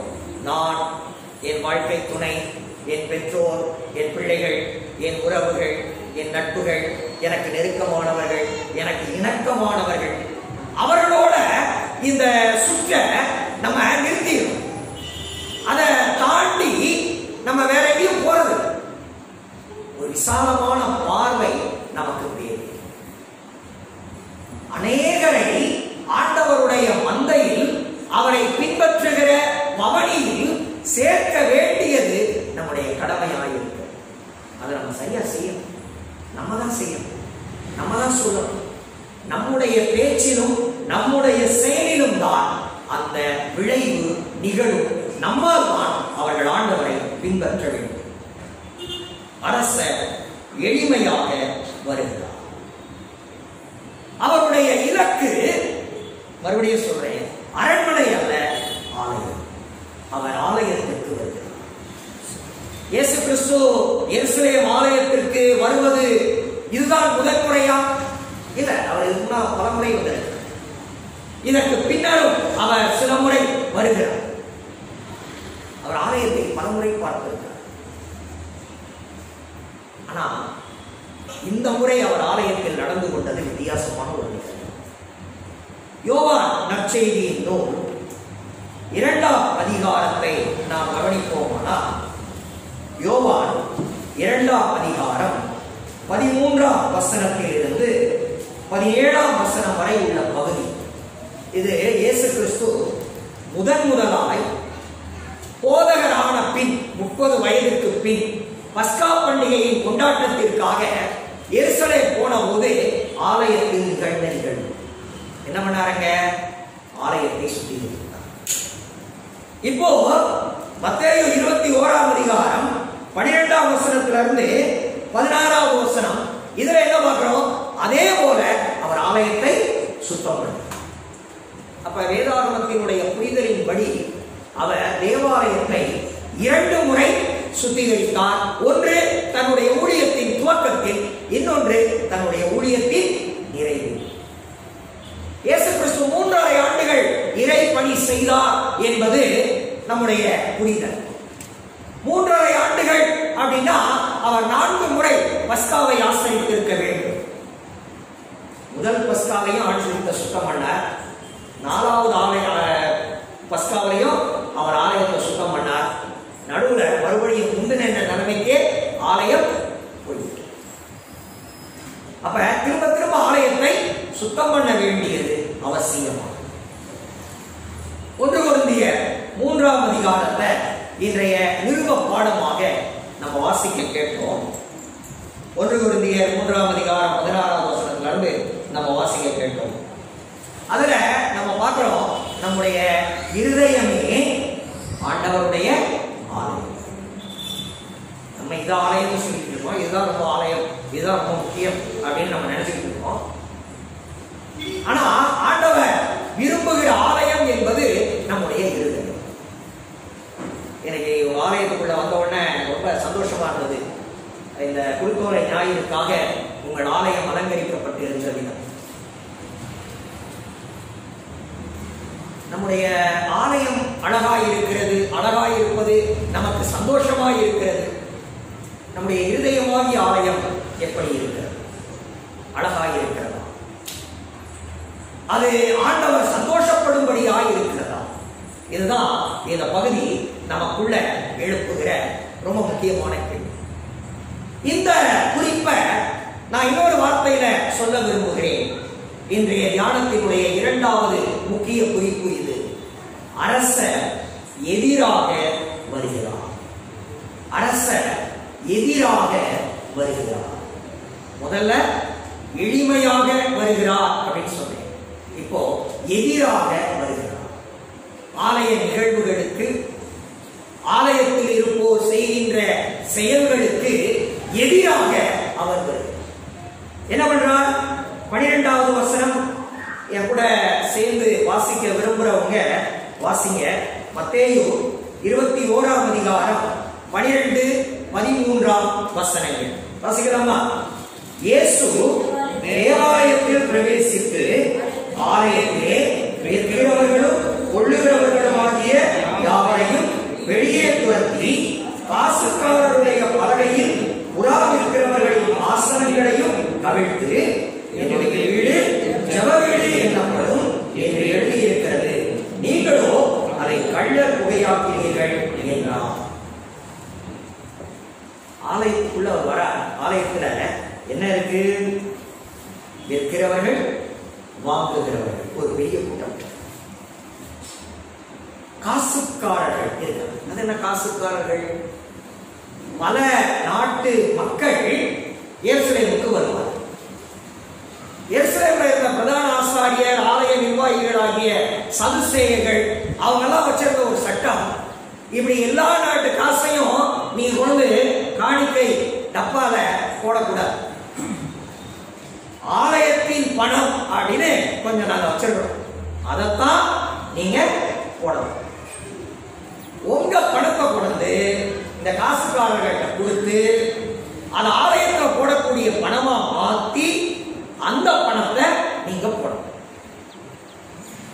நம்ம ஊர்ல இருக்கிற பெட்டி கடையில அமெரிக்கா டாலரையோ துபாய் தினாரையோ கொண்டு கொடுத்தோம்னா அவன் வாங்க மாட்டான். சார் இல்ல நாடு வித்தியாசமா இருக்கு, ஒருவேளை கொஞ்சம் ஆச்சரியப்படுறதுக்கு வாய்ப்பு இருக்கு. மோடி இப்படி எல்லாம் கூட இப்ப தாட் போட ஆரம்பிச்சிட்டாரோ அப்படின்னு. ஏன்னா கலர் கலரா வருது, அதனால திடீர்னு அப்படி கூட ஒரு ஆச்சரியம் வரலாம். அப்படி ஒரு சந்தேகம் வரலாம். பார்த்துட்டே இல்லைங்க இது என்னமோ வேற வழியில எழுதிருக்கு, இது செல்லாதே. இப்ப நம்ம அதை முறையா அதற்குரிய மாற்றும் இடங்கள்ல போய் மாற்றி இந்திய பணமாக அதை பெற்றுக்கொண்டு வந்தால்தான் இந்தியாவில் இருக்கக்கூடிய கடைகள்ல அதை நாம் கொடுக்க முடியும். அந்த மாதிரி அவங்க ஒரு நிறைய கவுண்டர் வச்சிருந்தாங்க, பணம் மாற்றும். இது மாத்திரப்ப அதுல ஒரு கமிஷன் வரும். வெளிநாட்டு பணத்தை கொண்டு மாத்தினா அந்த சரியான தொகையை அவர்கள் கொடுப்பது, அதுல ஒரு கமிஷன் அடிச்சிருவார் கணக்க. அந்த கமிஷனுடைய பங்கு ஆலய நிர்வாகிகளாகிய பிரதான ஆசாரியர்கள் சதுசேயர்களுக்கும் போயிடும். ஆலயத்துல கடை வைக்கணும்னா அதுக்கு ஒரு கமிஷன், அதுல விற்கிற ஆடு மாடு புறாவை கொண்டுதான் பலி செலுத்தணும். அதுல விற்கிற ஆடு மாடு புறாவை கொண்டாடாம நான் என் வீட்டில இருந்தே கொண்டாடுறேன்னு கொண்டா இது குறை, இந்த விலங்க இங்க பலி செலுத்த முடியாது அப்படின்னு பிரதான ஆசாரியன் அந்த பலியை நிராகரிச்சு. ஏன்னா அது ஒரு கமிஷன்.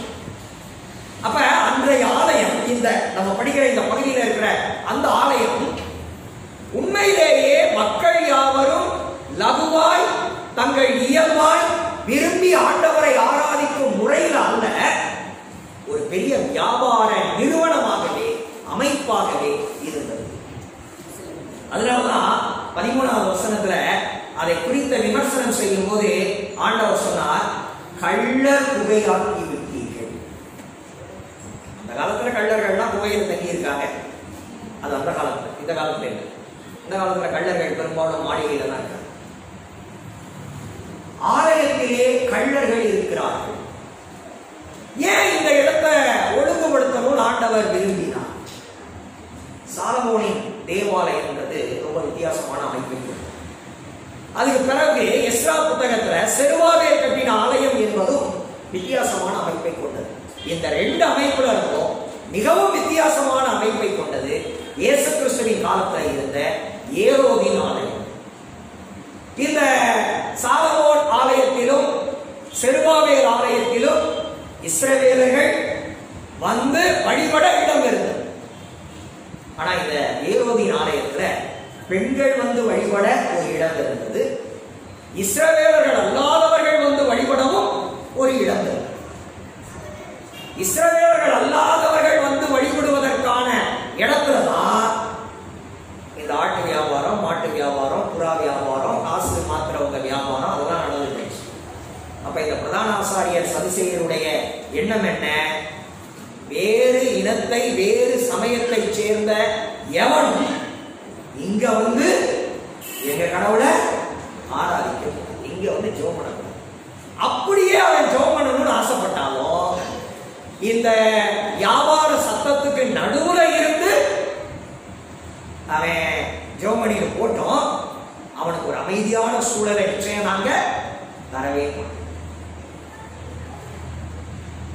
என்னுடைய இந்த நீண்ட ஊழிய காலத்துல நான் எந்த திருமண வரவேற்பு வீட்டிலையும் பேசக்கூடாது அப்படிங்கிற ஒரு உறுதியில இன்னைக்கு வரை ஒரே ஒரு முறை மட்டும் பிடிச்ச சிலுவையில் அடிச்சிட்டாங்க.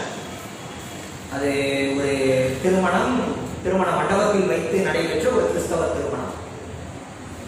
பிரசங்கத்துக்கு வேற ஆளே கிடையாது, நீங்க தான் பிரசங்கம் பண்ணி ஆகணும் அப்படின்னு தனதரன் பிடிச்சு கொண்டு போய் மேல உட்கார வச்சிட்டாங்க. அந்த ஒரு இடத்துல மட்டும்தான் என்னுடைய கிட்டத்தட்ட 32 ஆண்டு கால ஊழியத்துல நான் பிரசங்கம் பண்ணியிருக்கேன்.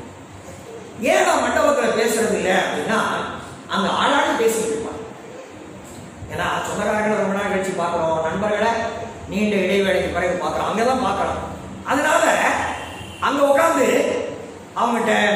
விசாரித்து நம்முடைய விஷயங்களை அவங்ககிட்ட பகிர்ந்து கொண்டு இருக்கிறதுக்கு மக்களுக்கு நேரம் பார்த்தாங்க. அதனால அந்த மாதிரி இடங்கள்ல நான் பேச விரும்புவது. ஆலயம் ஓரளவுக்கு அமைதியா இருக்கக்கூடிய இடம், அதனால இந்த மாதிரி இடங்கள்ல மட்டும்தான் நான் பேசுறேன். அந்த இடத்துல இருந்து ஆண்டவரை ஆராதிப்பது என்பது மற்றவர்களுக்கு எவ்வளவு கடினமானதாக இருந்தது.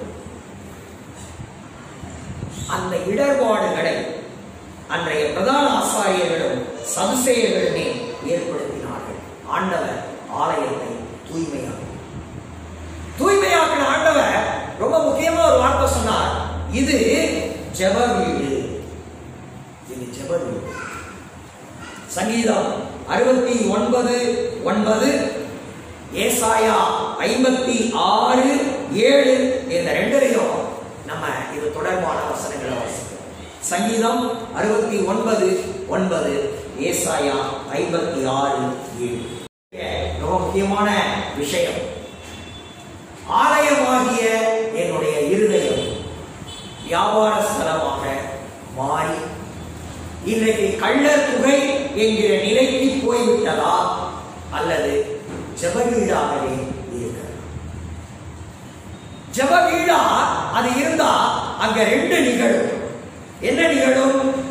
ஒன்று, 14வது வசனத்துல அநேக கிறிஸ்துவினிடம் வந்து நலம் பெற்று சென்றார்கள். மத்தேயு 21:14 வாசிக்கிறோம், அநேக நலம் பெற்று சென்றார்கள். இன்னொன்னு அங்க என்ன நடக்குது அப்படின்னா, குழந்தைகள் பாலகர்கள் மகிழ்வாய் ஆண்டவரை துதிக்கிறார்கள். அநேகர் நலம் பெறுகிறார்கள், அநேகர் மகிழ்வாய் துதிக்கிறார்கள். துதி எப்ப வரும்? மார்க்கெட்ல பணம் இல்லாதப்ப துதி வராது. வீட்டுல அரிசி பருப்பு எண்ணெய் இல்லாதப்ப துதி வராது. இப்ப தேர்வு அரங்கத்துக்கு செல்லுகிறோம் அப்படின்ற நேரத்துல துதி வராது. இனி வர்ற நாட்கள்ல பள்ளிக்கூடத்துக்கு போறோம் அப்படின்னாலே பிள்ளைகளுக்கு துதி வராது. பள்ளிக்கூடத்துக்கா அப்படின்ற ஒரு எரிச்சல் தான் வரும். ஆனா இங்க குழந்தைகள் பாலகர்கள் அவரை துதித்தார்கள். நீங்கள் வாசிக்கவில்லையா? 21:16 கேட்கிறார், நீங்கள் வாசிக்கவில்லையா? சங்கீதம் 8:2 நாம் அதை வாசிக்கிறோம்.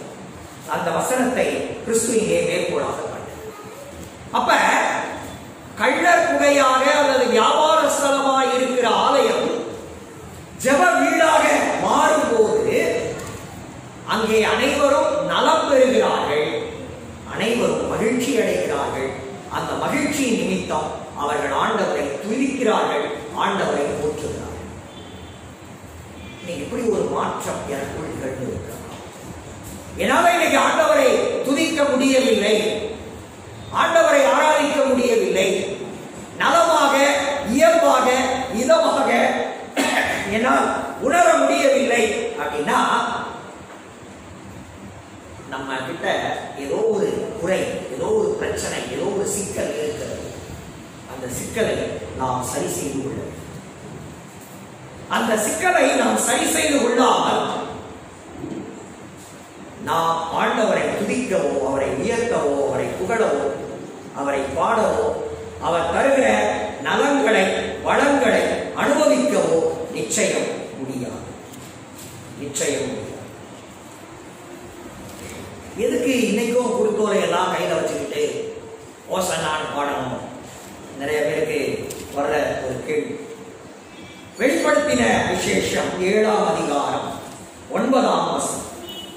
வெளிப்படுத்தின விசேஷம் 7ஆம் அதிகாரம் 9ஆம் வசனம். யாராவது வாசிக்கிறீங்களா? இவைகளுக்கு பின்பு நான் பார்த்தபோது இதோ சகல ஜாதிகளிலும் கோத்திரங்களிலும் ஜனங்களிலும் பாஷைக்காரங்களிலும் இருந்து வந்ததும் ஒருவனும் எண்ணக்கூடாதுமான திரளான கூட்டமாகிய ஜனங்கள் வெள்ளை அங்கிகளை தரித்து தங்கள் கைகளில் குருத்தோலைகளை பிடித்து சிங்காசனத்திற்கு முன்பாகவும் ஆட்டுக்குட்டியானவருக்கு முன்பாகவும் நிற்க கண்டேன். பரலோகத்துல ஒரு திரளான கூட்டம் இருக்கா.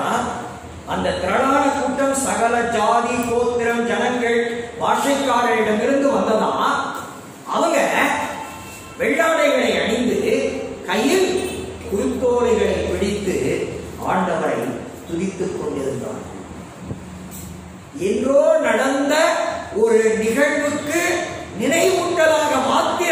இன்றைக்கு நாம் குருத்தோலைகளை பிடிக்கவில்லை.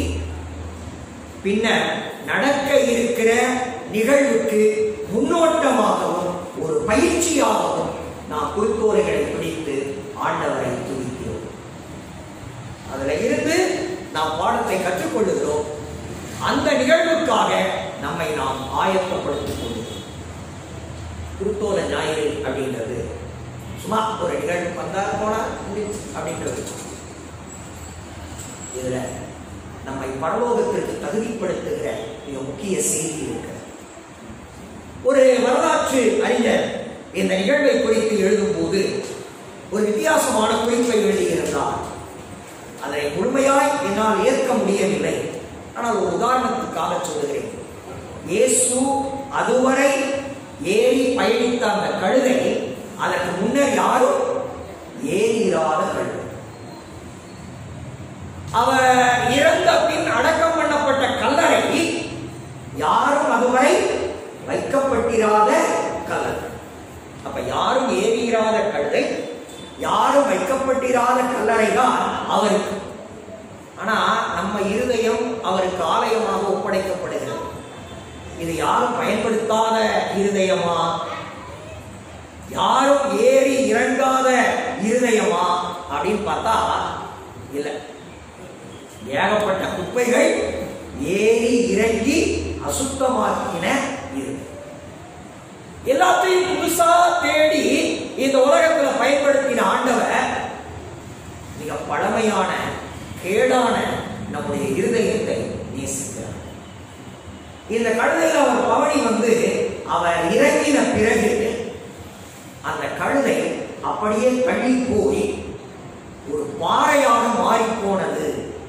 அதற்கு பின்னரும் யாரும் அந்த கழுதையில் ஏறவே இல்லை என்கிற ஒரு குறிப்பை படித்தேன். அதனால்தான் சொன்னேன் அது எந்த அளவுக்கு சரி அப்படின்னு தெரியல. ஆனா ரொம்ப வித்தியாசமா இருந்தது. அந்த கழுதையில யாரும் முன்னாடியே ஏறி இருக்கவில்லை, யாரும் அதற்கு பின்னரும் பயணிக்கவில்லை. எத்தனையோ பேர் ஏறி இறங்கின இருதயத்தில் இன்று கிறிஸ்து ஏறி இருக்கிறார்.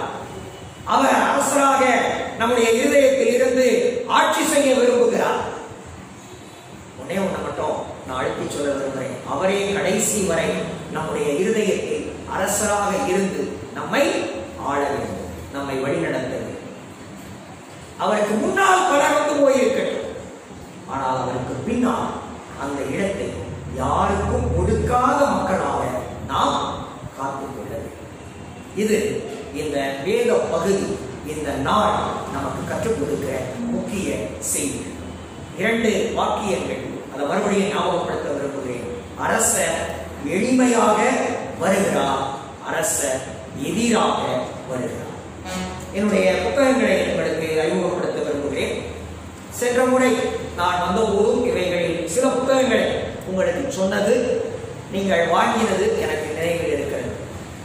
கோதுமை மணி ராக்லாண்ட், கோதுமை மணி ராக்லாண்ட் இங்கிலாந்திலிருந்து தமிழகத்திற்கு வந்து தமிழக சிஎம்எஸ் இயக்கத்தினுடைய பொதுச் செயலாளர் பதவியை ஏற்று அன்றைய வட நெல்லை பகுதியாகிய இன்றைய விருதுநகர் மாவட்டத்தில் பணி செய்வதற்காக அந்த பொதுச் செயலாளர் பதவியை துறந்து பணி செய்து அநேக மக்களை கிறிஸ்துவுக்குள் வழிநடத்தி இளம் வயதிலேயே இறந்து போன ஒரு போதகர். அவருடைய வாழ்க்கை வரலாற்றில் சுருக்கம்.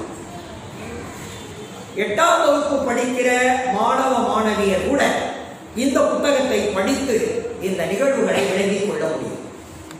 ஒரு மாணவராய் அவர் எப்படி இருந்தார், ஊழியராக தன்னை எப்படி ஆயத்தப்படுத்திக் கொண்டார், எப்படி ஒரு ஊழியராக அவர் நிலைத்திருந்தார், இதெல்லாம் நம்ம தெரிஞ்சுக்கிட வேண்டிய ரொம்ப முக்கியமான விஷயம். உங்கள் பிள்ளைகளுக்கு, உங்கள் பேர பிள்ளைகளுக்கு இதை வாங்கி கொடுங்கள். அடுத்தது பர்தலோமேயு சீகன்பாக். ஜெர்மனியில் பிறந்து வளர்ந்து படித்து தமிழகத்தில் பணி செய்யும்படியாய் தரங்கம்பாடி பகுதிக்கு வந்து தமிழ் கற்று தமிழில் வேதாகமத்தை மொழிபெயர்த்து ஆசியாவிலேயே முதலாக தமிழ் மொழியில் வேதத்தை காகிதத்தில் அச்சிட்டு வெளியிட்டவர் சீகன்பாக் போதகர். இவரும் இளவயதிலேயே மரித்து போனவர். இவருடைய பணி இவருடைய ஆயத்தம், இவருடைய வாழ்வியல் படங்கள் அவைகளும் இந்த புத்தகத்தில் உண்டு. இந்த புத்தகத்தினுடைய விலை 40 ரூபாய். 2 தியான புத்தகங்கள். ஒன்று ஆதாம், ஏவாள், காயின், ஆபேல், ஏனோக்கு, நோவா அப்படின்ற 6 மனிதர்கள் நமக்கு தருகிற பாடங்கள்.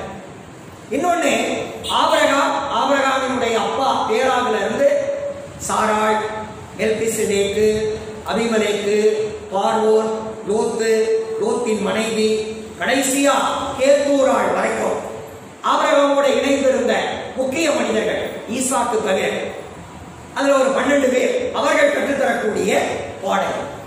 இந்த புத்தக அமைப்பு எப்படி இருக்கு அப்படின்னா, மொத்த புத்தகத்தையும் பெரிய கட்டுரை மாதிரி நீங்க வாசிச்சுட்டு போக வேண்டாம். இப்படி ஒரு பக்கத்தை திறந்தீங்கன்னா இந்த 2 பக்கம் ஒரு குறிப்பு, வசனம், அதற்குரிய விளக்கம். அடுத்த பக்கத்துல அடுத்த ஒரு குறிப்பு, வசனம், அதனுடைய விளக்கம். ஒவ்வொரு நாளைக்கும் 2 பக்கமா கூட நீங்க வாசிக்கலாம். இந்த புத்தகத்தினுடைய விலை 40 ரூபாய். இந்த புத்தகத்தினுடைய விலை 80 ரூபாய். ஐயா சொன்ன பழைய ஏற்பாடு அறிமுகம், பழைய ஏற்பாட்டினுடைய 39 புத்தகங்களையும் யார் எழுதினார்கள், யாருக்கு எழுதினார்கள், எப்போது எழுதினார்கள், என்ன மொழியில், என்ன மொழி நடையில் எழுதினார்கள், என்ன கருத்தடக்கம் இருக்கிறது, அதில் யாரை பற்றி இருக்கிறது, அவர் எந்த ஆண்டில் வாழ்ந்தார், அந்த புத்தகத்தை எப்படி பிரிக்கலாம், அந்த புத்தகத்தை எப்படி வாசிக்கலாம், இப்படி பல தகவல்கள் இந்த புத்தகத்துல இருக்கு. எல்லாத்த விட ரொம்ப சிறப்பா அந்த புத்தகத்தினுடைய வசனங்கள் புதிய ஏற்பாட்டில் எந்த இடத்தில் இருக்கிறது, இந்த குறிப்பும் இதில் இருக்கிறது. சில படங்களும் கூடுதல் அட்டவணைகளும் இருக்கிறது. இந்த புத்தகத்தினுடைய விலை 300 ரூபாய்.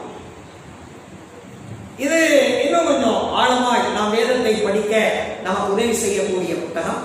தமிழ் ஆய்வு வேதாகமம் தொகுதி 1, ஆதியாகமத்திலிருந்து உபாகமம் வரையிலான 5 புத்தகங்களுக்கான 2 விதமான விளக்கம்.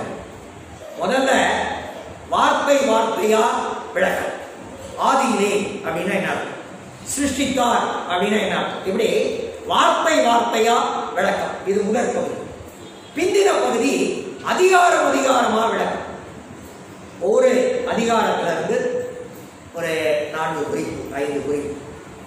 இப்ப மத்தேயு 21:1 இருந்து 16க்கு நான் 2 குறிப்பு சொன்னேன் இல்லையா, அந்த மாதிரி ஒவ்வொரு அதிகாரத்திற்கும், ஆதியாகமம் 1 அதிகாரத்துல இருந்து உபாகமம் 34 அதிகாரம் வரைக்கும் எல்லா அதிகாரத்திற்கும் குறைந்தது 2 அதிகபட்சமாய் 5-6 குறிப்புகள் வரை நாம் தியானிக்க, அந்த அதிகாரத்தை விளங்கிக் கொள்ள, விளக்கி சொல்ல உபயோகமான தகவல் அடங்கிய புத்தகம். இந்த புத்தகத்தினுடைய விலை 1000 ரூபாய். திருமறையை தெரிந்து கொள்வோம் என்கிற ஒரு யூடியூப் அலைவரிசை பிப்ரவரி 17ஆம் தேதி, என்ன நாள் மறந்துருச்சா? பிப்ரவரி 17 தபசு காலத்தின் முதல் நாள், சாம்பல் முதல். அன்னையிலிருந்து ஈஸ்டர் வரைக்கும் சரியா மதியம் 12 மணிக்கு ஒரு செய்தி, இந்த திருமறையை தெரிந்து கொள்வோம் அப்படின்ற என்னுடைய யூடியூப் அலைவரிசையிலும் இஸ்ரவேலினுடைய ராஜாக்கள் ஒவ்வொருவரை பற்றி அதிகபட்சமா 1.5 நிமிஷம் வரை, ஈஸ்டர் அன்னைக்கு மட்டும் கொஞ்சம் அதிகமா பேசியிருக்கிறேன். மற்ற எல்லாமே 1 நிமிஷத்துல இருந்து 1.5 நிமிஷத்துக்குள்ள ஒவ்வொரு ஆசிரியை குறித்தும் தகவல்களும் உண்டு, போதனைகளும் உண்டு. அது என்னுடைய நியூஸ் லெட்டர்ல அந்த சேனல், அந்த விவரங்கள் உண்டு.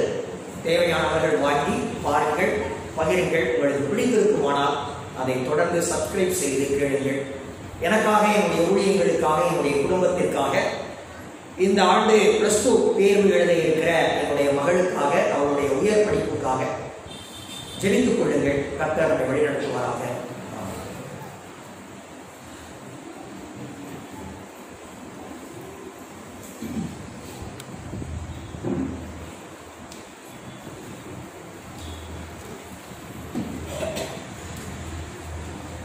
ஆண்டவருடைய வார்த்தையை பகிர்ந்து கொண்ட அனைவருக்கு திருச்சபை சார்பாக நன்றிகளை தெரிவித்துக் கொள்கிறோம். மறுபடியும் நாம் யாவரும் எழுந்து கீர்த்தனைகளிலே 43வது பாடல், கீர்த்தனைகளிலே 43வது பாடல், ஓசன்னா பாடல் இயேசுவின் தாசரே என்ற பாடலை நாம் யாவரும் எழுந்து என்று பாடுவோம். இப்போது நம்மையும் காணிக்கைகளையும் கடவுளுடைய சமூகத்திலே அர்ப்பணிப்போம்.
இந்த நாள் முதல் துவங்கி அவருடைய வாழ்நாள் முழுவதும் தங்கி தாபரிக்க வேண்டும் என்று நாங்கள் சொல்கிறோம்.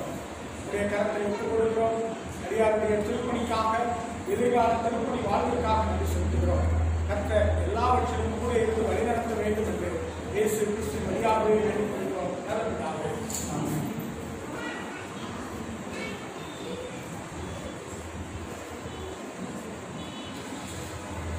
தொடர்ந்து நாம் ஜெபம் செய்வோம்.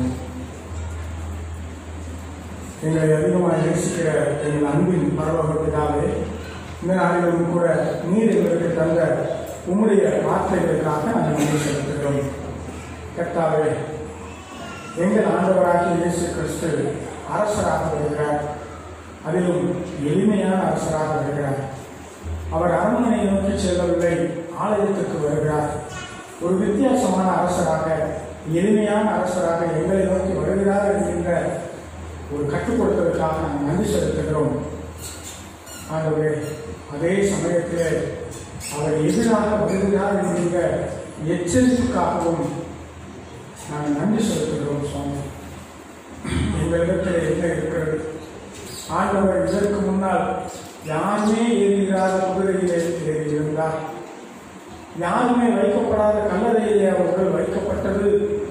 ஆனால் எல்லாவற்றையும் வைத்திருக்கிற எங்கள் இருதயத்தை தேடி ஆண்டவர் வருகிறார்.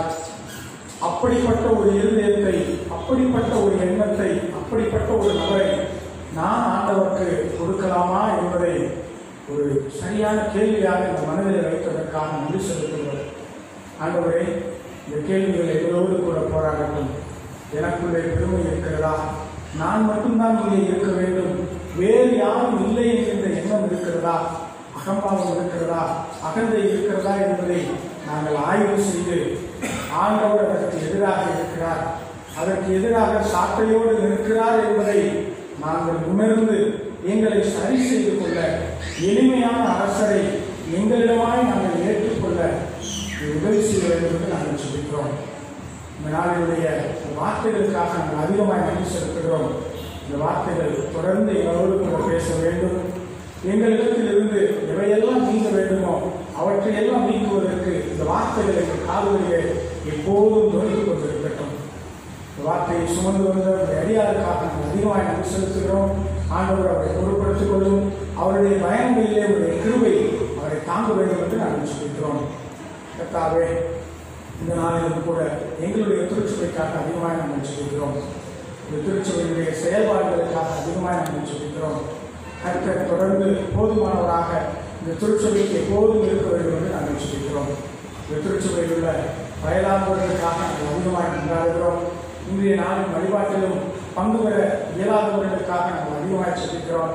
கர்த்தர் அவர்களுக்கு பலத்தையும் சுகத்தையும் இன்னும் அதிகமாக தர வேண்டும் என்று அதிகமாக கொண்டாடுகிறோம். ஆண்டவருடைய கிருபை அவர்களை தாங்கிக் கொள்ள வேண்டும் என்று அதிகமாக நாங்கள் சொல்லிக்கிறோம். திருச்சபையுடைய குழந்தைகளுக்காக அதிகமாக சொல்லிக்கிறோம். ஆண்டவரே, பிள்ளைகளுக்கு தேவையான சுகத்தையும் பலத்தையும் பாதுகாப்பையும் தாரும். அவர்களுக்கு கல்வியின் மீதான இன்னும் ஆர்வத்தை தர வேண்டும் என்று நாங்கள் சொல்லிக்கிறோம். இந்த திருச்சபையுடைய ஆண்ட பெண்கள் ஐக்கியத்திற்காக, வாலிபர்கள் ஐக்கியத்திற்காக அதிகமாக நாங்கள் சொல்லிக்கிறோம். ஆண்டவரே, இந்த பிள்ளைகளை எல்லாம் பொறுப்படுத்தி வழி நடத்த வேண்டும் என்று சொல்லிக்கிறோம். எங்கள் திருச்சபையிலே வரும் நாட்களில் இருக்கக்கூடிய வழிபாடுகளுக்காக அதிகமாக நாங்கள் கொண்டாடுகிறோம். வரும் வாரத்திலே பிறந்த நாள், திருமண நாள் கொண்டாடுகிறவர்களை உங்களுடைய கரத்தில் எடுத்துக் கொடுக்கிறோம். மற்றவருடைய கரம் யாரோடு கூட இருந்து ஒவ்வொருவரையும் வழிநடத்த வேண்டும் என்று சொல்லிக்கிறோம். ஆண்டவரே, இந்த திருச்சபை திருமறையின் மீது தாகம் கொண்ட திருச்சபையாக, ஆண்டவருடைய வார்த்தைகளின் மீது தாகம் கொண்ட திருச்சபையாக எப்போதும் இருக்க நீர் அனுக்கிரகம் பாராட்ட வேண்டும் என்று நாங்கள் சொல்லிக்கிறோம். உங்களுடைய கரத்திலே வந்திருக்கிற ஒவ்வொருவரையும் ஒப்புக் கொடுக்கிறோம். ஆண்டவர் பொறுப்படுத்தி வழிநடத்த வேண்டும் என்று எங்கள் அன்பின் ஆண்டவர் இயேசு கிறிஸ்து வழியாகவே வேண்டிக் கொள்கிறோம். நல்லதாகவே சேர்ந்து சொல்லுவோம்.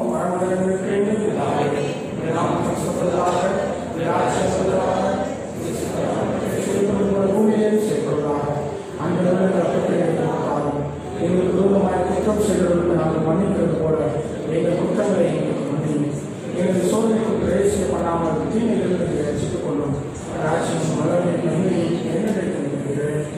ஆமென்.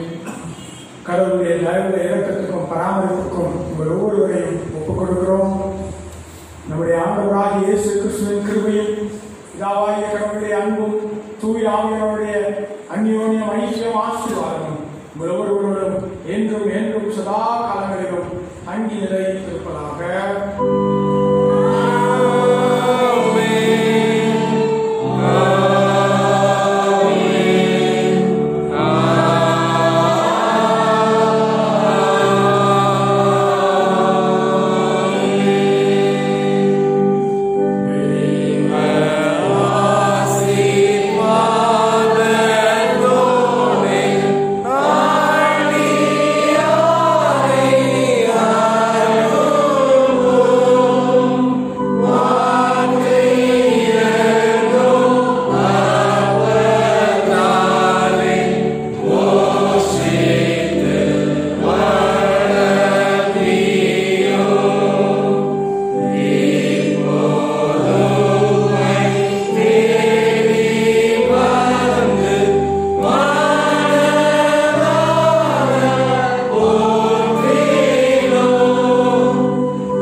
தெய்வீக சமாதானத்துறை கடந்து